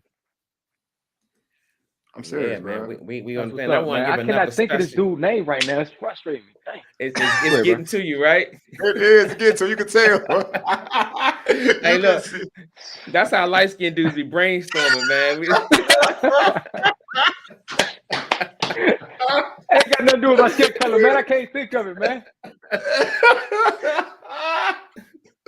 Oh, you said the Commanders on the rise too. That's my God. That's my coworker, Big Mail, man. Don't do that, man. I'm a Commanders fan, but don't do that. We're not on the rise. Hey, look. Ray, that's my coworker right there, Big Mail. That's my bodyguard, man. Hey, he a Commanders fan. I've been giving him the business every day, man. Bro, I'm a Commanders fan, but we're not on the rise, man. I'm sorry, we're just not. You know what I'm saying? I'm a so-called diehard fan, and I'm like, man, we about to put the Commanders in the HBCU division, dog. We about to put. Hey, yo, chill out. Hey, go ahead. Yo, chill out. Go ahead, you said a MEAC? Chill out, man. Chill out. Oh, man, y'all about to get me started, man. Wow. Hey, yo, chill out, Hey, man. good stuff, Lou. Hey, Lou, man. Hey, don't be a stranger, Lou. Real talk, man. Yeah, Yeah, man. bro. Hey, look, man, I'm proud of what you guys are doing, man. When I first found out, because I was looking at my brother and I seen that you guys had him on the show. I was looking at my brother, Anthony Peterson, and I seen that you guys interview him, man. And I've been following you guys ever since, man. Like I said, you don't just wake up and do this shit. We ain't just up here looking pretty. It's research. Yeah. It's all types of stuff that goes into just having this show right here. You know what I'm saying? When I found out I was coming on the show, I had to go and do a little research. You know what I'm saying? So I respect what you guys are doing, man. Continue success, man. And I hope, Ray, I hope I didn't hurt your feelings when I said, you know, Wale had the best jump shot. You know what I'm saying? Because you look like you was a little puzzled, and I ain't want to hurt your feelings, champ. Nah, listen, man. No. It wasn't that. I respect my man. You know, basketball is over for me, bro. But here's the thing, though. You said he had a quick release, and that's where I was like, I do a quick release. You said he got it off so quick. I did though. Nah, that was a fact. Nah, I do got quick release. He's right. I can get it off quick. I can change it. My man right. Anthony Peterson, he said, I'm like Robert Ory, man. He said, just leave me in the corner, bro. I'm gonna He did say that. He got the best J in the Peterson family, man. You feel me? And at least that's what he thought. At least that's what he thought, man. Hey, man. Hey, Lou, man. Appreciate you being on, man. Everybody close the show out. But before we end this show, man, you want to plug anything, the floor is yours, my man. This has been great. Man, if y'all go subscribe to the channel, Live with Light Skin Lou on YouTube, Instagram, Facebook, and TikTok. Once again, special shout out to the queen of the show, the Live with Light Skin Lou show, Kiki. She is the bomb. She does everything. Like I told y'all at the beginning, I just show up and look pretty.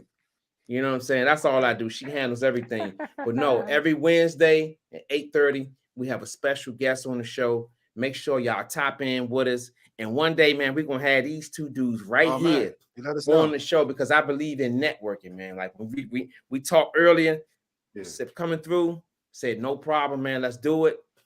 And let's make it happen, man. Let me know. We won't even do a show that day. We on your show. Just let me know.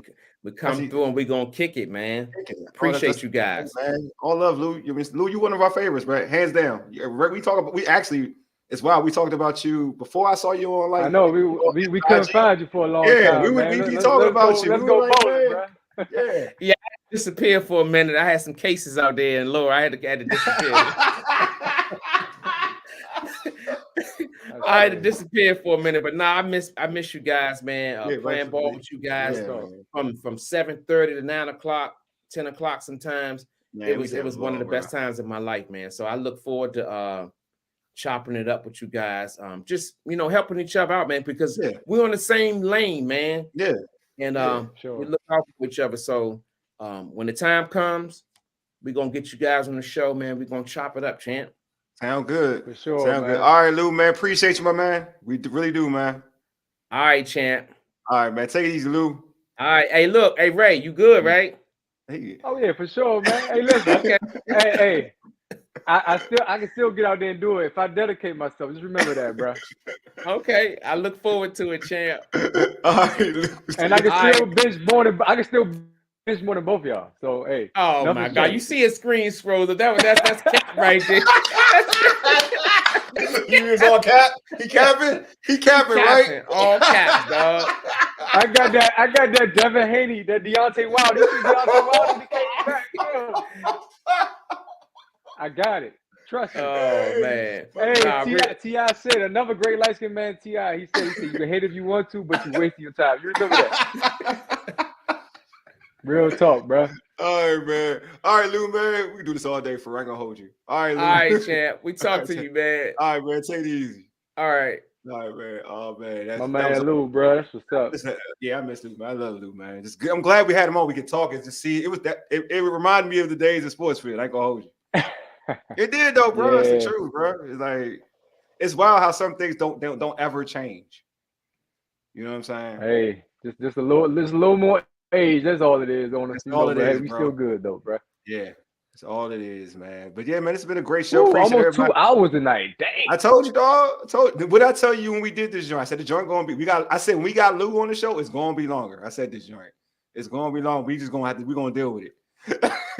Hey, it was dope though, man. For sure, man. Dope. Hey, appreciate everybody for listening. Thanks to our guests, and also, of course, subscribe to our channel and check out, a video we got coming out soon. Probably tomorrow, I guess. Yeah, tomorrow With another DMV native, bro.